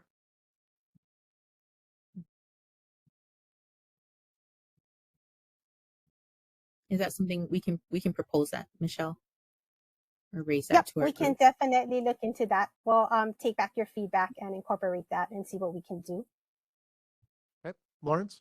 Can I push for Claire ACA to be on the advisory group? Isn't she on enough boards as it is already? I mean, I was thinking the same thing too. but I'm not We against it. I'm definitely just saying. can. Yes. Okay, And thank if you. somebody would be able to get me Claire's contact information, I'd be happy to reach out to her and talk a little bit more. Okay, I'm sure we can handle that. And thank you both. Okay. Thank you. All right. Any other questions, you. comments? Thank you both for your brief. Thank you so much. And this is, it is a really important thing, that we have to, that you guys are trying to address. So I do have one other question. Is there like Pearl City board members, neighborhood board members on that committee? Yes, there is. Chair V-Ray and Vice Okay, Chair perfect. Duran. That's all I Yes. need to know. Okay. All right. Thank Alrighty. you. Okay. Thank you all for that. Much appreciated. Moving on. ACA, Claire, you're up. Okay. Thank you. First, and it's not ACA information, but neighborhood board voting closes on this Friday. So please continue and go and vote this Friday online. We have to move our ʻAiea Community Association meeting that is normally scheduled for next week, Monday, to the 27th of May. That's a Tuesday, because high school's graduation is on the 19th, and so I think we're going to be attending that. I wanted to let you know that the EAH housing over there closed their applications as of the 30th of April, and the lottery was held on the 9th. They've had over 260 applications. About 20 or 30 of them still have to be vet. They're going to assist them with their applications because some of the older people don't have the computer skills to complete their application, and we're working on a place for them to do that. They also encouraged us to continue to have, even if the deadline is done, if you want to still continue to put in your application, you can, because depending on how many applicants qualify and how the turnover is, they're still accepting applications. I think that's, and our parade is on December 13th. Any questions? Board members, any questions for ACA? Community members? All right. Thank you, Claire. Chair. Much appreciated. Chair. Oh, yes. Who? Where? Oh, online. Yes. Go ahead, please. Chair Wood, thank you. I just, because Commissioner Tamamoto brought it up, I thought it'd be appropriate to ask regarding the neighborhood board elections that are underway. My name is Kevin Lai. I'm a member of Downtown Chinatown Neighborhood Board number 13, but I'm speaking as an individual here. Chair Tamamoto, can you perhaps comment on the issues that have arisen with the current neighborhood board election, and in that the contested election districts and sub-districts, the ballots have been prepared and presented incorrectly and at odds with what is required within the neighborhood plan? Can you give us an idea of why and how that happened, and what the commission is planning to do to remedy the situation, to make this a fair election that's operated as per rules, and that all potential voters will be exposed to the same information? I'd be happy to hear your comments on that. Thank you, Kevin. So I'm taking off my ACA hat and I'm putting on my neighborhood board commission hat. Okay, so let me explain it. I'm also in charge of elections along with some other people on this board for the neighborhood commission. So I am familiar with the complaint or the concern. According to the neighborhood board plan, elections on like a ballot, a contested ballot, should be listed in alphabetical order. Okay, so in contested race, and I'm going to use Lawrence and Ron and Russell and Paul Glenn. They were not listed alphabetically. Okay, so the feeling was that because they were not listed alphabetically, that's a violation of the neighborhood plan. There's also another incident in, I think, the downtown Chinatown area where Kevin is part of, where a neighborhood board member chose to not list their entire name. Like if my name was Tamamoto, Toyofuku Tamamoto, and more people maybe knew me by Toyofuku, I might just have only put Toyofuku on. All right, so that's an issue. That's not supposed to have happened.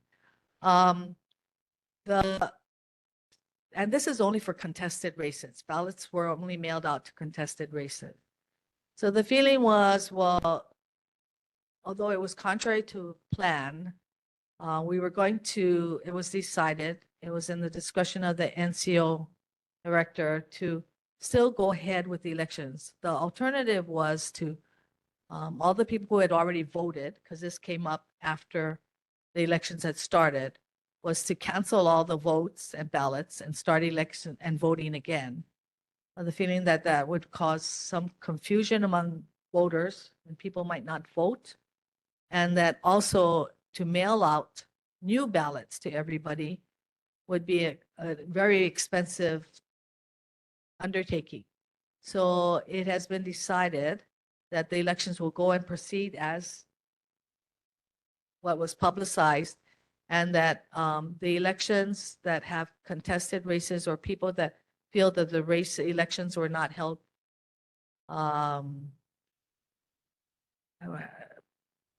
properly or whatever, then they can file a complaint, and then we would deal with that and probably hold separate elections for those areas. And that has happened before. We've had people that have had special elections done again for some areas. Is that it, Kevin? Okay. Commissioner Tamamoto, thank you so much for the clarity and transparency. I think the other issue here, though, is that the need for the public to be able to contest an election, for example, is predicated on a specific form that's mentioned within the neighborhood plan, but has not yet been released by the neighborhood commission office or upon request to the neighborhood to the commission chair.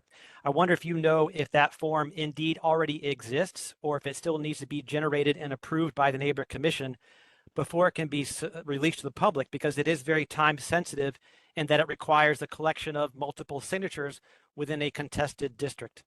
And I think, Kevin, that's going to be dealt with post the election deadline. And then the neighborhood commission is going to have a meeting. I think it's on the 19th. Unfortunately, I'm not going to be at that meeting because of the ʻAiea high school graduation, but I think it's going to be dealt with at that meeting. So I don't know if the form has been created or not. Okay, because it is due within 7 days of the termination of or announcement of the election results. So it is certainly time sensitive. And again, thank you, Chair, and thank you, Commissioner. Okay, you're welcome. So question, Claire, then. So who made the decision to move forward? The NCO director. Commission director. Okay, just the director made that decision? Well, Not- I not think the it was entire- no, because it came between meetings. The complaint, we had a commission meeting, Uh-huh. and then the complaint was filed after that, or the content, Okay, and so it was between meetings, and so they sought legal counsel, they sought, there was discussion online among some of the board members regarding what, especially me, because I'm in charge of election. And then also, what would be the cost to mail out new ballots? And I think it was determined at that point by the director of the Neighborhood Board Commission office to have the elections proceed as distributed to, island-wide. Mhm. And then at that point, if people had concerns about discrepancies in election or election fraud, or people weren't able to properly vote, then they could file. So Kevin is referring to the elections ends on the 16th, but then the results have to be tabulated and then results announced. So that's not going to be, and it's be 7 days from that Right. announcement. So, and Okay. I don't know what the, okay, I think, yeah, I think this will probably be the proper forum for this discussion is going to be the meeting of chairs, right? right. At that time. Yeah. So, okay, all right. All right, thank you. Okay, let's move on. Community concerns from residents. I know we have a couple. Did you guys address what you wanted to address earlier, or did you want to take a moment here now to talk about anything? So let's start off with you. I'll address them first and then you guys afterwards. Go ahead, ma'am. Aloha. Chair Wood, at the last ʻAiea Neighborhood Board meeting on April 8th, 2025, I humbly asked for your support in obtaining a safety action plan from Catholic Charities Hawaii regarding the special treatment facility for sexually reactive youth on Kekiali'i Street. I think I recall you mentioning that you would ask Catholic Charities Hawaii. And what is the status of that request? And do you have a written safety action plan? So I don't think, I know for myself, I'm not qualified to create a safety action plan. I know that I've been in contact with Randy. I did send you guys a link to a company that actually does that kind of work. And that might be something you might want to pursue. I did ask Catholic Charities about the safety plan. And they did the same thing, which is what you basically had said, is they took my memorandum for record and said that was a safety plan, which it's not. That's just recommendations. So there has been no movement on that, is the short answer. Thank you. Yep. Also, the action items on your memorandum for record dated February 25th, 2025, regarding the fence and the gate that were due on May 1st, 2025. Do you know what the status of that I is? do. So what they have provided me was a quote for how much it would cost to construct the fence along the edges to increase privacy, also to do protection, or not protection, but safety of not only their residents, but also the adjacent residents in those. So they did provide those quotes, which is what was asked for in the memorandum for record. So I actually had them reach out to several businesses. They have done that to solicit charity, or I should say solicit funding for those fences, because they said they didn't have any. But I do not know where they're at in regards to securing the total funds to the cost of the fencing. What I can tell you was their quote for the fencing was $5,000, like a little over $5,000 to complete it. Okay. Okay. It's my understanding that the Department of Health anticipates issuing Catholic Charities Hawaii their special treatment facility license in June 2025. So for the safety of the community, when does Catholic Charities plan to install this privacy fencing and front gate? Right. So I'm not going to speak for Catholic Charities when they intend to do it. What they have told me, and this is, I'll tell you, is that as soon as they secure the funding, they will install it. So, again, we're talking $5,000. I don't necessarily know how long that will take, but that's something I can follow up with them on. I think is that so? I think going forward, I think for July, the July meeting, is there particular questions outside of what you just asked that you would still like that are unresolved, I guess is the best way to say it, right? And if there are, can you, would it be okay for this board, for them to, we can bring Catholic Charities in here one more time for them to respond to these unresolved questions that the homeowners have? Is the board agreeable to that? I think is the question I'm asking. Okay, yes, yes, yes. Yes. Okay. So it looks pretty much like we got a yay vote here on that. And so what I'll do is I'll reach out to Catholic Charities. If you guys could front load those questions to me, I can send it to them. Please try to include all the questions that you have, because I think I've been down this road before with you folks. And I'll front load them with those questions. And then when they come here in July, if they do, because I can't like send sheriffs over there to drag them over here, right? But if they do come over here, hopefully we can get those questions answered for you folks. Okay. So Randy? I want to add, and thank you for the board. Thank you for Brandon for always helping us as best as possible. But so my question is, like, there are still 4 unanswered questions on the memorandum. And I made copies for everybody.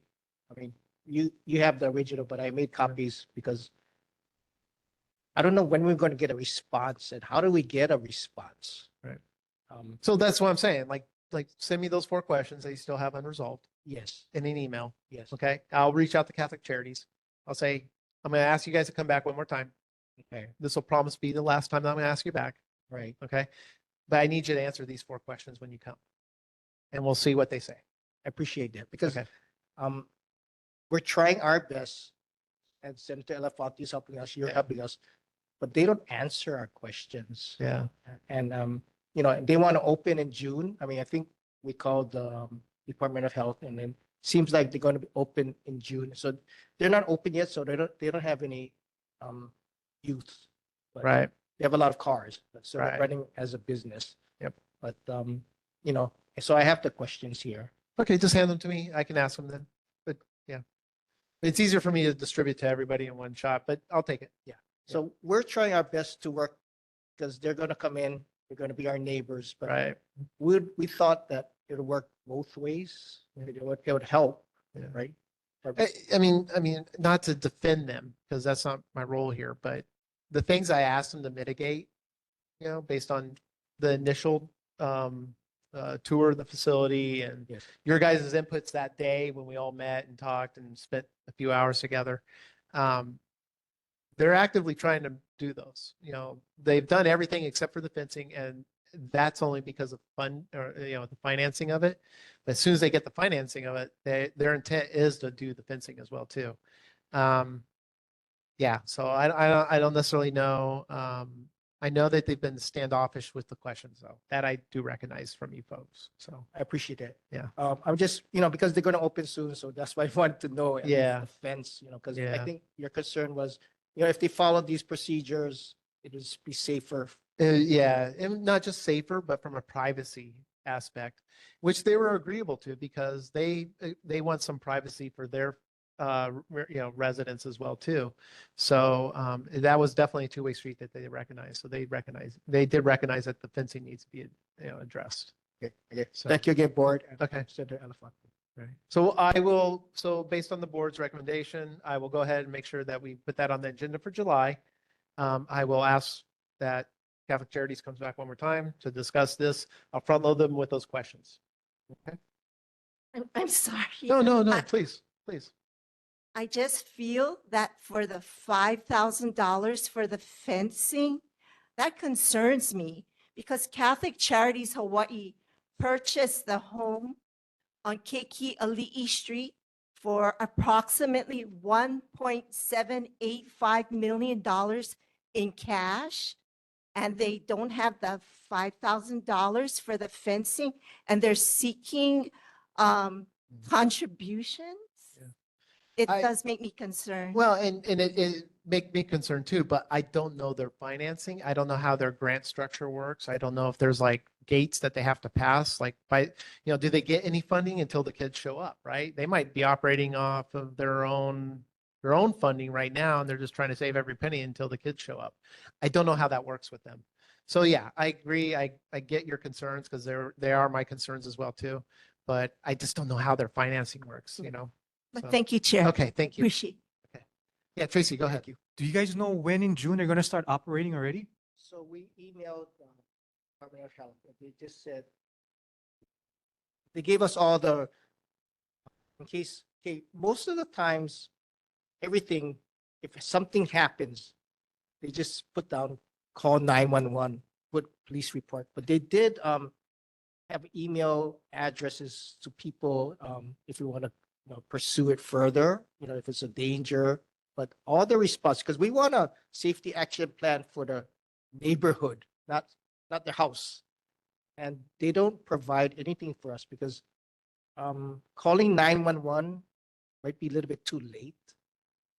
Because these boys can elope, they're free to leave anytime. I mean, they're not chained, they're not shackled. So when they came to me about this neighborhood safety action plan, like I told them, like, we as a board have no expertise in that field, right? Like, I don't think anybody does.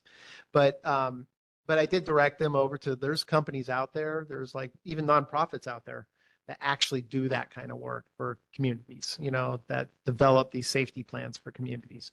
So I instructed them to take a look at that as well. So as a option to pursue. Well, because we're recessed in June, right? Right, that's what I'm So, saying. yeah, July. but when the July board meeting, they should have been in operation for at least maybe 2-3 weeks at that point. Absolutely, yeah. So That's you guys exactly can, right. come back and let us know how it's going up until that point, right? We're, At the we're same- asking them to provide it to us. We don't want to come up with our own. Right. Solution. It's something in there, and I emailed Elefante, maybe you can follow up. There's something that they have to provide for the neighborhood, but it's not clear how they, enforce it. It's there in their CAMD pink book. They said they have to have community awareness, but yet there's nothing. Okay. Yeah. Okay. All right. But at that point, you can at least give us an update if it has impacted you folks personally in any way as well, too. Yeah, I would definitely like Yeah. to hear if there's once the kids move in and it's been a couple weeks. I'd like to hear if has there been, if there's anything that's I'll do that. transpired since then. Yeah. So- I mean, they're not even open yet, but there's a big impact. There's so Oh, many yeah. cars. Yeah. I mean, they don't have, when I say they're not open, they don't have use there. Right. It's just a business office. Yeah. Okay. Thank Hey, you. Board members, any other comments, questions in regards to this? Okay. All right. Thank you. Thank you, folks. Sir, did you want to say something? Yeah, please go ahead. The ʻAiea District Park, where they have their picnic tables and benches, park benches, with by the tennis courts and up by the playground. If they could put leveled concrete slabs to put the tables on and the benches on, to take away from the undergrowth and insects, they'll be much appreciated. Maybe more people would use it. Haku, is that something that you would be tracking? Oh, you'll take it for action? Okay, you'll take it back? Okay, all right. Yeah. Sir, anything else? And one more thing, mango trees or trees in general that are on private property that grow over onto public property, where the fruits get run over by cars and leaves blow all over the place. Is there way to be proactive to get that all cleaned up? So, The owner won't do it. right. So is there a group that will come in and do that, or is going to be all, because it really smells and there's a lot of flies. Right. So normally how those kind of situations have worked is that, the city will come by and actually like ticket the homeowner. They will actually ticket them until they clean up the mess. If it's impacting a public space, like a sidewalk or a road or something like that. Yeah. So the city might not necessarily do the work, but they will ticket the homeowner and fine the homeowner if the homeowner doesn't resolve that issue. Is that rampant? I mean, Not rampant, but we've dealt with it in the past, especially along Salt Lake Boulevard. There's Oh. like fencing that was falling into the sidewalk. There was an individual that had an avocado tree where it was falling into the sidewalk. And so the city actually went out there and fined or ticketed, gave warnings initially. And then I think it went and fined one of the homeowners on the fencing side until they fixed it. Okay. Yeah. Yeah, where's the tree at? turn right. Turn right. Okay. The intersection where I District Park is, Ulune and I Heights Drive, Akina. Okay. All right. You got that? Okay, cool. Another Right there. another recommendation I would ask. Because I used to go up there and clean it. Okay. Well, you don't need to do that. Okay. Let the city, but a recommendation I would ask, and that's for everybody, is there's an app, a 311 app is what it's called. Okay. And there's a website too that's associated with it. And you can go in there and like Google Maps, there's a Google Map part of it, and you can Right. like put a pin drop on the issue that you have, like be it a tree, be it a clogged, stream, be it a homeless encampment, whatever it might be. You can actually put a pin drop on it. And then that shows the city exactly where the issue. So the city will actually see it. Yeah, it's a ticket system with okay. the city. I That's- use it all the time because I have a lot of constituents that have Oh. issues using computers and apps and things like that. So they just call me, come by my house, email me, and then I open the actual tickets for them and submit it to the city for a I resolution. mean, I don't want a neighborhood war. No. I but you just can wanna actually submit it Take care of the anonymously, problem. too. You don't Be even have to put- proactive with I it. know, but you don't even have to put your name on it. You can submit it without your name on it or nothing. So nobody will know who actually submitted it, but the city will go out and look at it. They do it. Every time I submitted mine, they've always went out and looked. Okay. Okay? Thank you. 311 app is what it's called, or on the website. Yeah. Okay, Joanne? Oh, hi. I just had a comment about the prior halfway house and this suggestion about inviting Department of Health to attend the meeting. Thinking that if somebody can speak to the regulatory requirements and talk about how they would inspect the site, the program, and listen to some of the concerns, that might be helpful for everybody to hear. So that was my suggestion. Okay, thank you. Thanks. Program is run by CAMD, Child Adolescents, but yeah, mental health. So it has here, the program shall maintain awareness of community safety issues and have policies, procedures, and mechanisms in place to continuously assess and the effectiveness and manage these risks. So, but yeah, it's from the CAMD pink book that they're supposed to, the standards they have to fall under. Right. I'm not sure if they have jurisdiction over this group or not, but send that to me, okay? And then we can go from there. Okay, there was another person online? Oh, Kevin? Okay.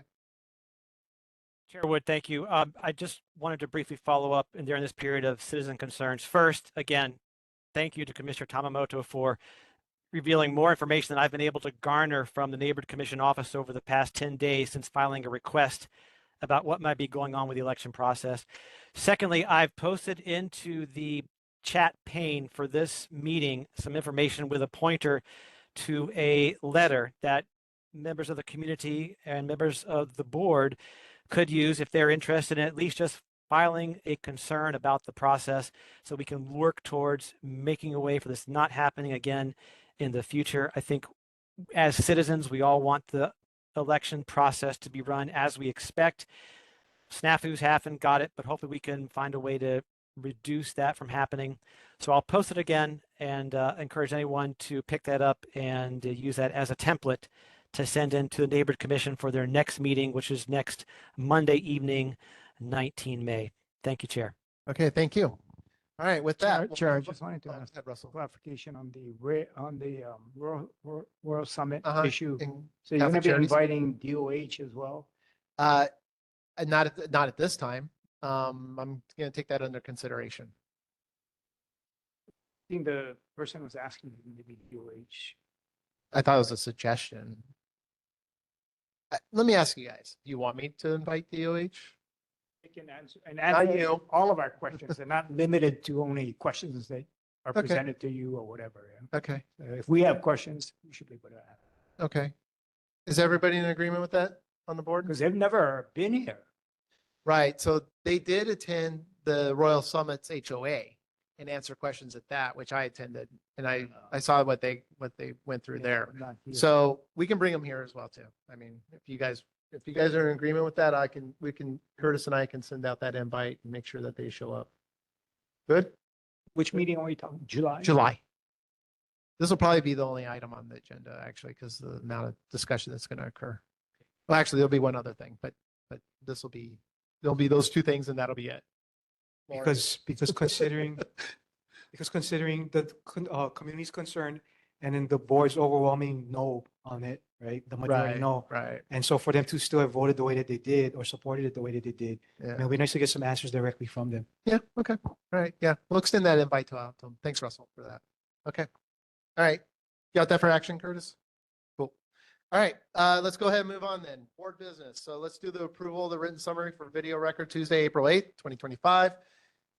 Is there anybody that has any changes to the video record, April 8th, 2025?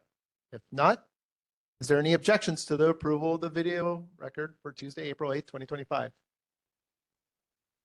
No objections heard. The written summary for video record Tuesday, April 8th, 2025 is passed. Thank you. It took me like 3 years to get that down, didn't it? Look at Ron, he's so happy. Okay, let's move on to presentation. PBR Hawaii changes under consideration to the bus routes and Department of Transportation Services bus rail integration project brief and discussion. Ooh, that's a mouthful. Okay. Hi, can everybody hear me? Yes, we can. Please go ahead. Okay, great. Good evening. My name is Jay Gusa. I'm with the Department of Transportation Services. The second phase of Skyline is scheduled to open on October 1st of this year. So we've been working with Stantec and PBR Hawaii to design and modify bus routes just to make sure that there's good connectivity between Skyline and the bus. So now I'd like to introduce Dave Simpson from PBR. He's gonna go through a presentation sharing our proposals. Dave. Aloha. Mahalo, Chair Wood. Mahalo to the board members and the community. Can everybody see my screen? I'm sharing the presentation. Just want to make sure before I get started. Can everyone see? Okay, great. As stated, my name is Dave Simpson. I'm with Planner with PBR Hawaii. We are consultants working with the Department of Transportation Services. And we are working to, sort of the purpose of this presentation is to share changes to the bus routes that are under consideration by DTS. And so we are seeking community input before making any changes to the bus routes. So this is one of 14 neighborhood boards we are visiting to request feedback. The purpose for considering bus route changes is to integrate the bus routes with Skyline. So the next phase of Skyline will be opening this fall, connecting more people with employment centers. So now's the time to consider how we can make the network more efficient and integrate the bus routes with the next phase of the Skyline stations. So in this presentation, I'll share a few of the routes that are under consideration and discuss ways that they will be adjusted, timing, and provide an email address for feedback. Here you'll see the first opening. As everyone is aware, the first extension of Skyline was from East Kapolei to Aloha Stadium. And with the next phase of Skyline, in addition to extending all the way to Middle Street, the Skyline will also be extending their hours. So you can see here the extension will go into the evening through 10 p.m. and 11 p.m. In addition to this, we are considering bus service changes, which will be coming through 3 phases. So the first phase is with the pre-opening, which have already been implemented in March. Second phase will be implemented in October 1st, and the third phase for bus route changes will be for sort of a preview of proposed changes in the future. One thing to keep in mind with these bus route changes is that this will actually be increasing bus hours by approximately 3%. And I will also note for the public, this series of slides is available in the Google Drive through the agenda. As I mentioned, the first phase was implemented back in March, so this is prior to the October 1st rollout of the next phase for Skyline. And you'll see here, these were the routes that were changed. So this was the 44, the 461, and the 415, which were restructured to connect to the Skyline stations, as well as a new route that connected Eva Beach to the UH West Oahu station. And next, I'll go through the next series of phases. You can see here, this is a diagram of how we can make the integration of bus routes with the Skyline a seamless interaction by connecting to the stations.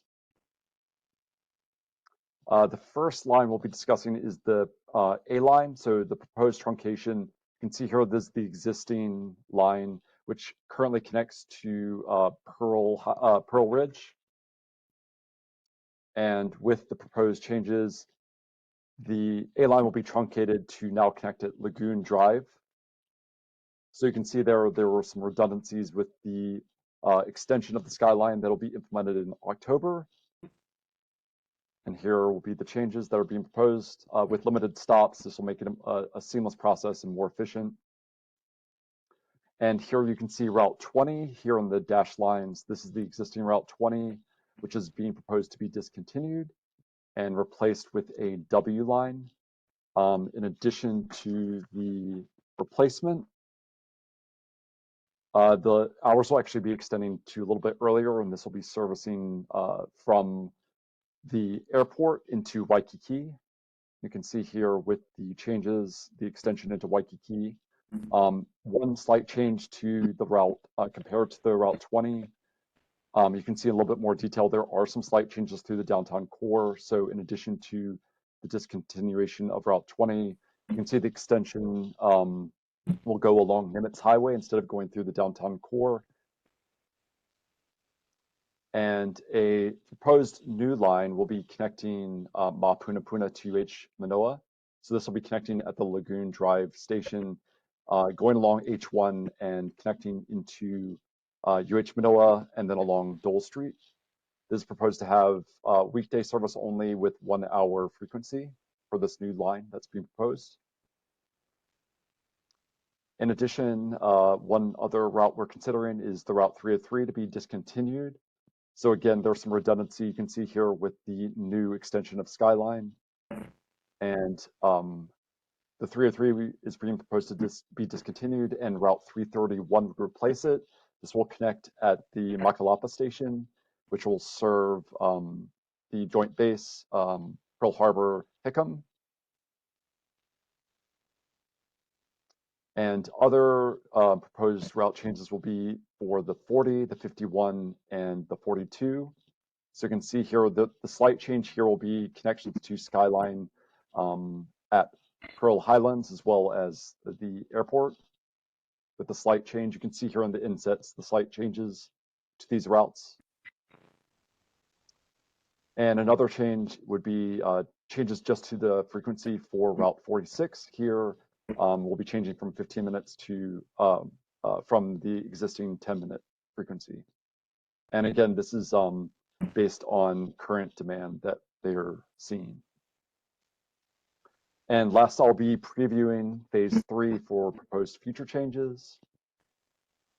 You can see here with the third phase, a diagram of sort of the seamless integration of Skyline with these proposed rapid bus express routes that are being considered.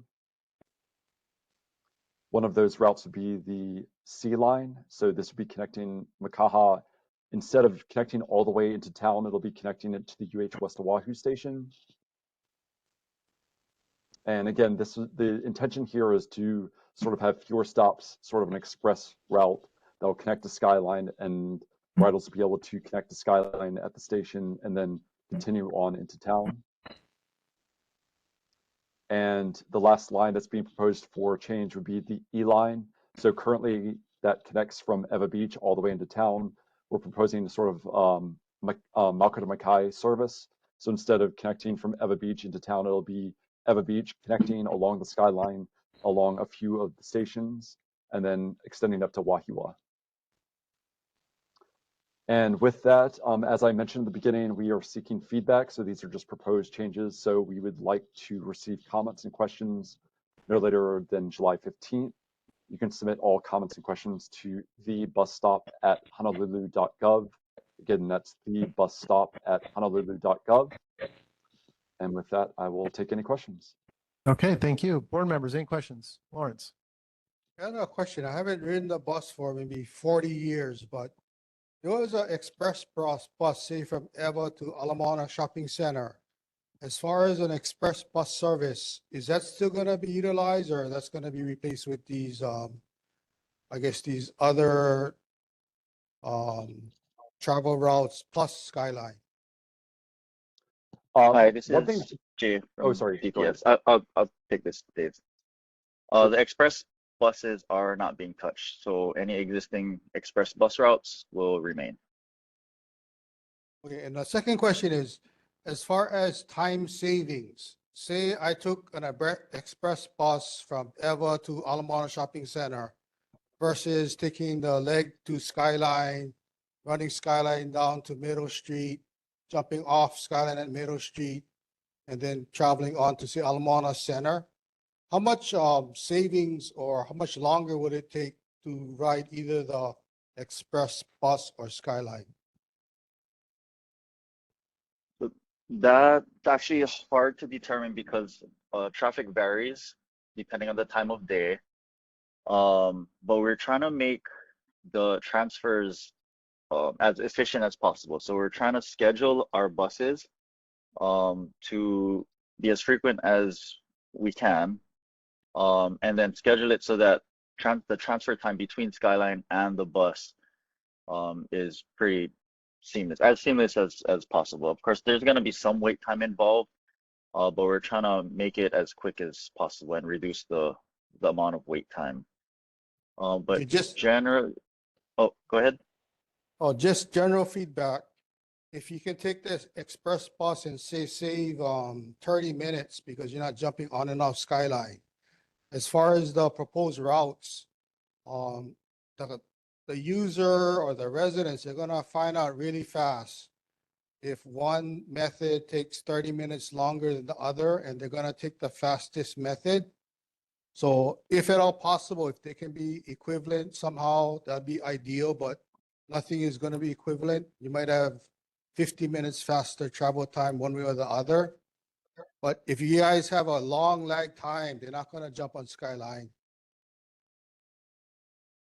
Yes, that makes total sense. Thank you for that. Okay. Any Russell? Yeah, I have a question. Previously, before Skyline got activated, there was a bus from ʻAiea Heights Drive going all the way to Alapai. What happened to that bus? Because it's been replaced with a 551 number bus that only goes from ʻAiea Heights Drive to the Skyline. So how do people get into town now? Right now, with Skyline, the end is at the stadium. Correct. Right now, Skyline ends at Aloha Stadium. So what happened to the there- bus going from ʻAiea Heights Drive all the way into town and town back to ʻAiea Heights Drive? So we actually added a bus to the routes 551 and 552. So we increased the frequency on that, bringing them down to Aloha Stadium Station. With this extension, of course, riders can jump on Skyline and they can ride it to, it's actually, the transfer point is going to be at Lagoon Drive Station, which is where we'll have buses, our express, well, not express buses, our limited, very limited stop buses that they can jump on to travel into Waikiki or into downtown or to UH, depending where they want to go.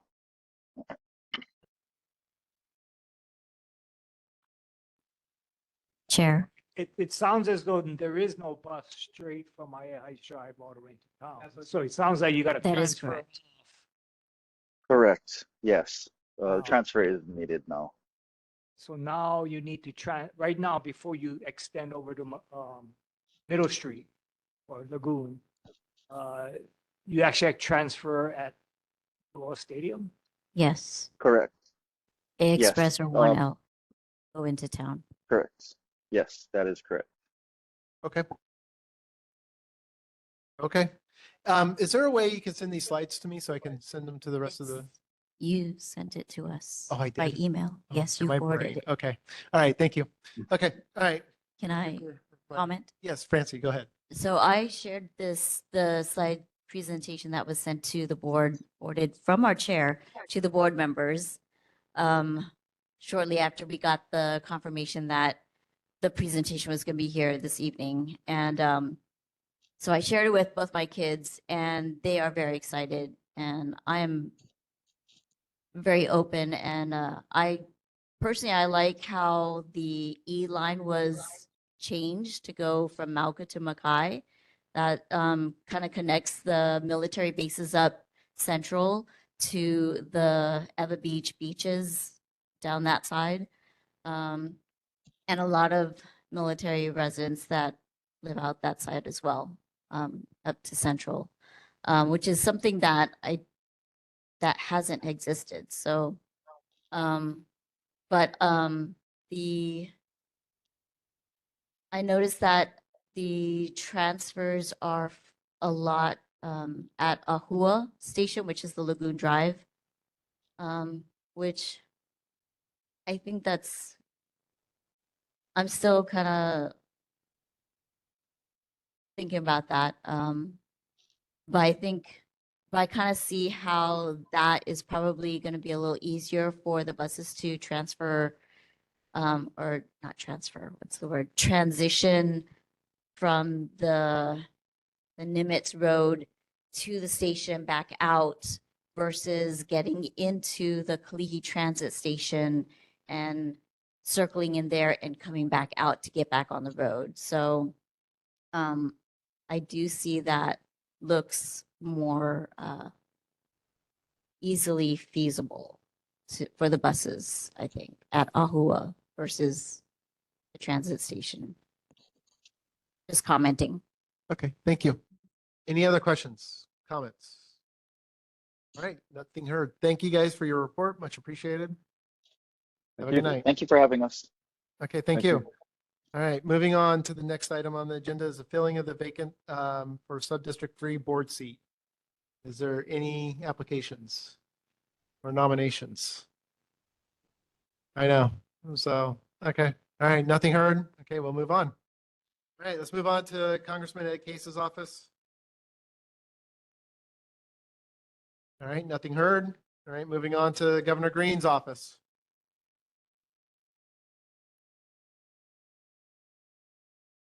Is she online? Okay, so maybe she's got a mic problem. Or she fell asleep or something. Okay, we'll get back to her. Moving on to Department of Transportation. Mr. Abiy, the man, the myth. He's probably out taking pictures of roadways right now. That's what he's doing. Okay, good evening, Good Chairwood, evening. members of the ʻAiea Neighborhood Board, KCR from the State DOT Highway Division. I want to thank Representative Shimizu for his April 12th and 16th emails concerning the Keep Rights sign being knocked down at the intersection of Ala Napunani and Ala Aolani Street and a homeless encampment near Maha Place. I referred the emails to our Deputy Director for Highways, Mr. Robin Shishido, who had our maintenance crew reinstall a sign, and our homeless coordinator will be addressing the homeless camp this Friday. I want to thank Representative Kong for his April 9th 18th and May 6th email that was referred to our deputy director. The April 19th email, which included a night picture from a constituent who was concerned about the heavy dust being generated by our Waimalu Viaduct project. We informed our contractor, who has mitigated the problem by spraying more water while using his chipping equipment to remove the damaged concrete pavement. The May 6th email was a concern from a constituent about the constant beeping sound from equipment working under the Waimalu Viaduct, which can be irritating and very loud at night. Unfortunately, the intermittent beeping is a safety requirement when a contractor's equipment is reversing and cannot be disabled. The work requiring the equipment should be done by the end of this week. But during my field investigation yesterday, I noticed the contractor installed these noise control tarps on the fence line. I'm not sure how effective tarps are, but we appreciate the patient understanding from the public. I want to thank Senator Alfonte for his May 5th email concerning the damaged linear post at the ʻAiea off-ramp near ʻAiea Elementary School. During my quick field investigation today, the new extended delinear posts have been installed, but I noticed they already have been hit. I also noticed the curve may be too sharp for large trucks, which forces them to either run over the flexible delinear posts or have their back wheels hit and damage the existing concrete chain inlet and concrete barrier. I want to thank Representative Kong for his May 5th email about a constituent's concern on the overgrowth vegetation intruding into her property from the highway's vacant lot at 98-332 Pono Street. Our deputy director referred the concern to our district maintenance, and the overgrowth was cleared within 2 days on May 7th. The slide shows pictures taken during my field investigation on May 6th and the 12th. I want to thank Senator Alfonte for his May 7th email about a homeless individual at the bus stop near Anna Miller's and Bravo's restaurant. Our deputy director, who oversees our homeless coordinator, had our coordinator visit the area that day, who noticed a single male with 2 cars, but the homeless person left before our coordinator could approach him. I want to thank Representative Shimizu for his email this afternoon from a constituent concerning an overgrown tree on Mahiola Street near the intersection of Jared White Road. I forwarded the concern to our deputy director, who will work with our district maintenance and will respond to Representative Shimizu's emails while I report back at the next neighborhood board meeting. And finally, I would like to thank Senator Alfonte for his email this afternoon via Council Member Cordero and their constituent concerning the parking on Heliconia Place. Unfortunately, Heliconia Place is a dead-end street, and the city's trash truck needs sufficient space to turn around to pick up the city's trash and recycle blue bins. Per constituent, since the truck could not turn around, the residents' blue bins were not picked up, and the truck had to reverse all the way back out to Moango Road. Cars were parked in the no parking areas in front of fire hydrant, and some parked the wrong way, and some vehicles seems to be abandoned. On the other side of the freeway is Olopana Street that has no parking signs adjacent to the freeway. I refer the email to our deputy director, who will verify which portions of Heliconia Place is under the state jurisdiction and which portion under the city's jurisdiction, and work with the city's DTS to address this concern. Our deputy director will get back to the senator and I'll report back at next month's meeting. This concludes my report, and moving forward, to help expedite future complaints, the neighborhood board members and public should email their concerns to their elected officials, who can forward your email directly to me, and I can work with our deputy director. Or your elected officials can email directly to our deputy director and copy me so I can follow up and report back at the next neighborhood meeting. Our deputy director has a lot more clout than me when working with our fellow highway offices, especially our district offices, since all our offices are short of manpower resources. I can take any questions at this time. Thank you, Mr. Avi, for that. Board members, any questions? Chair Wood. Branson? Go ahead. Mr. Abe, you previously reported about the delineators that you folks installed over by the what is it called? It's, you know, when people come down the H3 and into Halava, they exit the H3 and it goes right into Ulune Street. And then some people like to come from the other streets and take that cut off and then turn left to get back onto the H1. H1 westbound, yes. And I know delineators were put there to try to deter them from doing that. Well, I have seen firsthand that people are still doing that. And I was wondering if there's any possibility that either camera surveillance where ticketing can occur from cameras can be done for that particular location or something.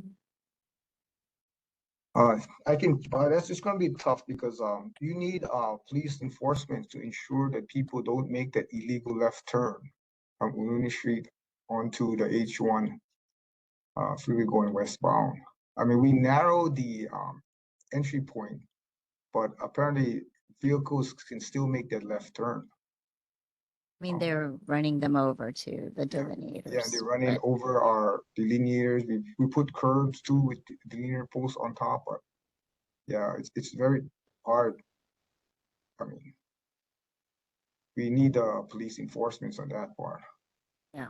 Yeah, because Yeah. yeah, I brought it up a couple of months ago, and HPD did do some enforcement over there. And I believe what they told us last time, there were like 76 citations in that week or 2 week period. Peak traffic time would be best. Yeah. So we bring that up with HPD then. Yeah, I mean, Oh, go ahead, yeah, Russell. HPD would be brought that up. Yeah. Casey, would that location also be a possibility for the new camera program you guys are entering into? Yes, it's a possibility, but I don't know if you read in the news. A priority for these cameras will be based on accident reports and how many accidents that occur at that intersection due to the red light running. So There's right more now we're accidents trying to, versus guys who violate the no left turn. yeah, but right now we're trying to acquire more funding to expand our red light running program. But Just curious, how much does each delineator cost to install? oh, you one of the red light running camera systems? No, No, the the delineators. delineators that are on that corner that are getting run over by people trying to make that Oh, left the turn that delineators? I have to they check shouldn't be on that. making. Yeah, would you get back on that? Okay, we got to move on. Sorry, guys. So we could talk about this traffic. Any other Hi, questions, Chair. comments? Hi, Chair. This is Janelle. I'm having Hi. technical difficulties, but Yeah. I can do just the audio. Okay, thank you. Yeah. Just stand by for a second, Janelle. Okay, any other questions for Mr. Oppie? Okay, nothing heard. Okay, we're gonna move on. Okay, back to you, Janelle, for Governor Green's office. And can you make it short? We're running up against 20 minutes now. Now, if you want me to send you the contact for DOH, I can do that. If Okay. Yeah, would you please send it to Curtis, please? Would you? Okay. Thank you. Sure. And Operation Hawaii, Hire Hawaii is still on. We're trying to look for more state workers. One thing, there's application open for the Ready Keiki initiative, which is a preschool free education program. The applications are open now for pre-K 3 and 4-year-olds. The rest you can see on the governor's newsletter. It's in the Google Drive, or you can go to the governor's website at governor.hawaii.gov. And thank you to Senator Elefante for addressing board member Higa's questions with the PUC. So thank you, Senator Elefante. That's it for me. Okay, thank you. Board members, any questions for Governor's office? Okay. All right, community members, any questions for the Governor's office? Okay, nothing heard. All right, thank you. Thank you. Okay, moving on. Senator Wakai's office. Probably nothing. Nope. Okay. All right, Senator Alfonte, thank you for waiting 2.5 hours. Appreciate it. Yes. Great evening, Chair Wood, members of the board, and members of the community. I'm Brandon Alfonte from the Senate. So I did have a little present for you, a post session, which is just information and handouts that were passed out. And there were a few on the table. So this is our end of session newsletter, which many of you will receive in your mailboxes shortly in the coming weeks. It just gives the highlights of what our office accomplished this past session. I also want to acknowledge my committee clerk, Taylor Sells, who's also my full-time staffer. This is our first year chairing the Committee on Public Safety and Military Affairs. So in the packet as well, you'll see 3 press releases. One, I know there was a question tonight on illegal fireworks, was the different number of illegal fireworks bills that the legislature did pass. And for the gentleman that was here that asked HPD a question about illegal fireworks, in addition to 911, there's also an illegal fireworks hotline that you can call and also report anonymous tips. That's on the back of my newsletter. And so just for the general public so that they know, that number is 808-517-2182. 808-517-2182. And then you can also do an online report for that. So you can look through that. There's also another press release on the Committee on Public Safety and Military Affairs and our highlights and what we covered this past session, as well as capital improvement projects for the ʻAiea area. I'm happy to announce in working with Rep Kong, as well as our area reps, Rep Shimizu, and Senator Wakai in this area, we're able to get $400,000 for new visitor bleachers for the athletic field for ʻAiea. So hopefully the timing of that will be soon with the new field and the new women's locker room and athletic facility, which will open up hopefully very shortly. So that's that, and then a highlight of that. So take some time to read that. One thing I did want to highlight, if I can just turn your attention, which is to the last page on the back. There is a QR code which has a survey. So I just encourage all of you to please fill that out. Take a photo of that.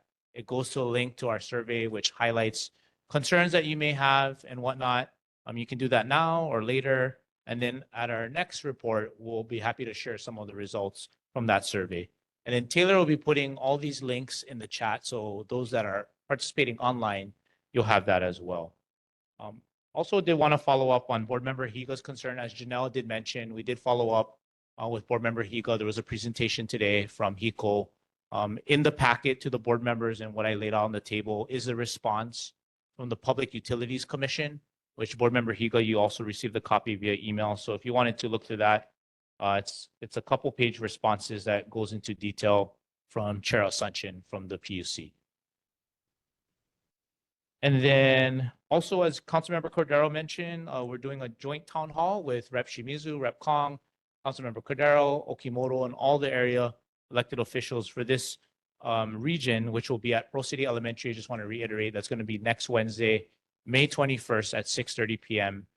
Special guests will be UH President Wendy Hensel, as well as an associate coach for UH football and women's water polo. So please join us if you're able to attend. That's again next week, Wednesday at 6:30 p.m. at Pearl Ridge Elementary. And then lastly, I want to give a shout out to the class of 2025. As Claire mentioned, ʻAiea High School is graduating on Monday, the 19th, and many other graduations. So congratulations to no matter what level, whether it's promotion at 6th grade or middle school or high school, or in the trades and vocation route or in higher education, congratulations to all our graduates. And last but not least, something that I typically do, as I did notice that these particular board members, will not be running in re-election, but I just want to acknowledge the hard work from each of you on the neighborhood board. I know the board will be in recess next month, but on behalf of my office, I have certificates that I'd like to present to Board Member Whitfield, Board Member Sugimura, and Board Member Espiritu. Thank you so much for your service.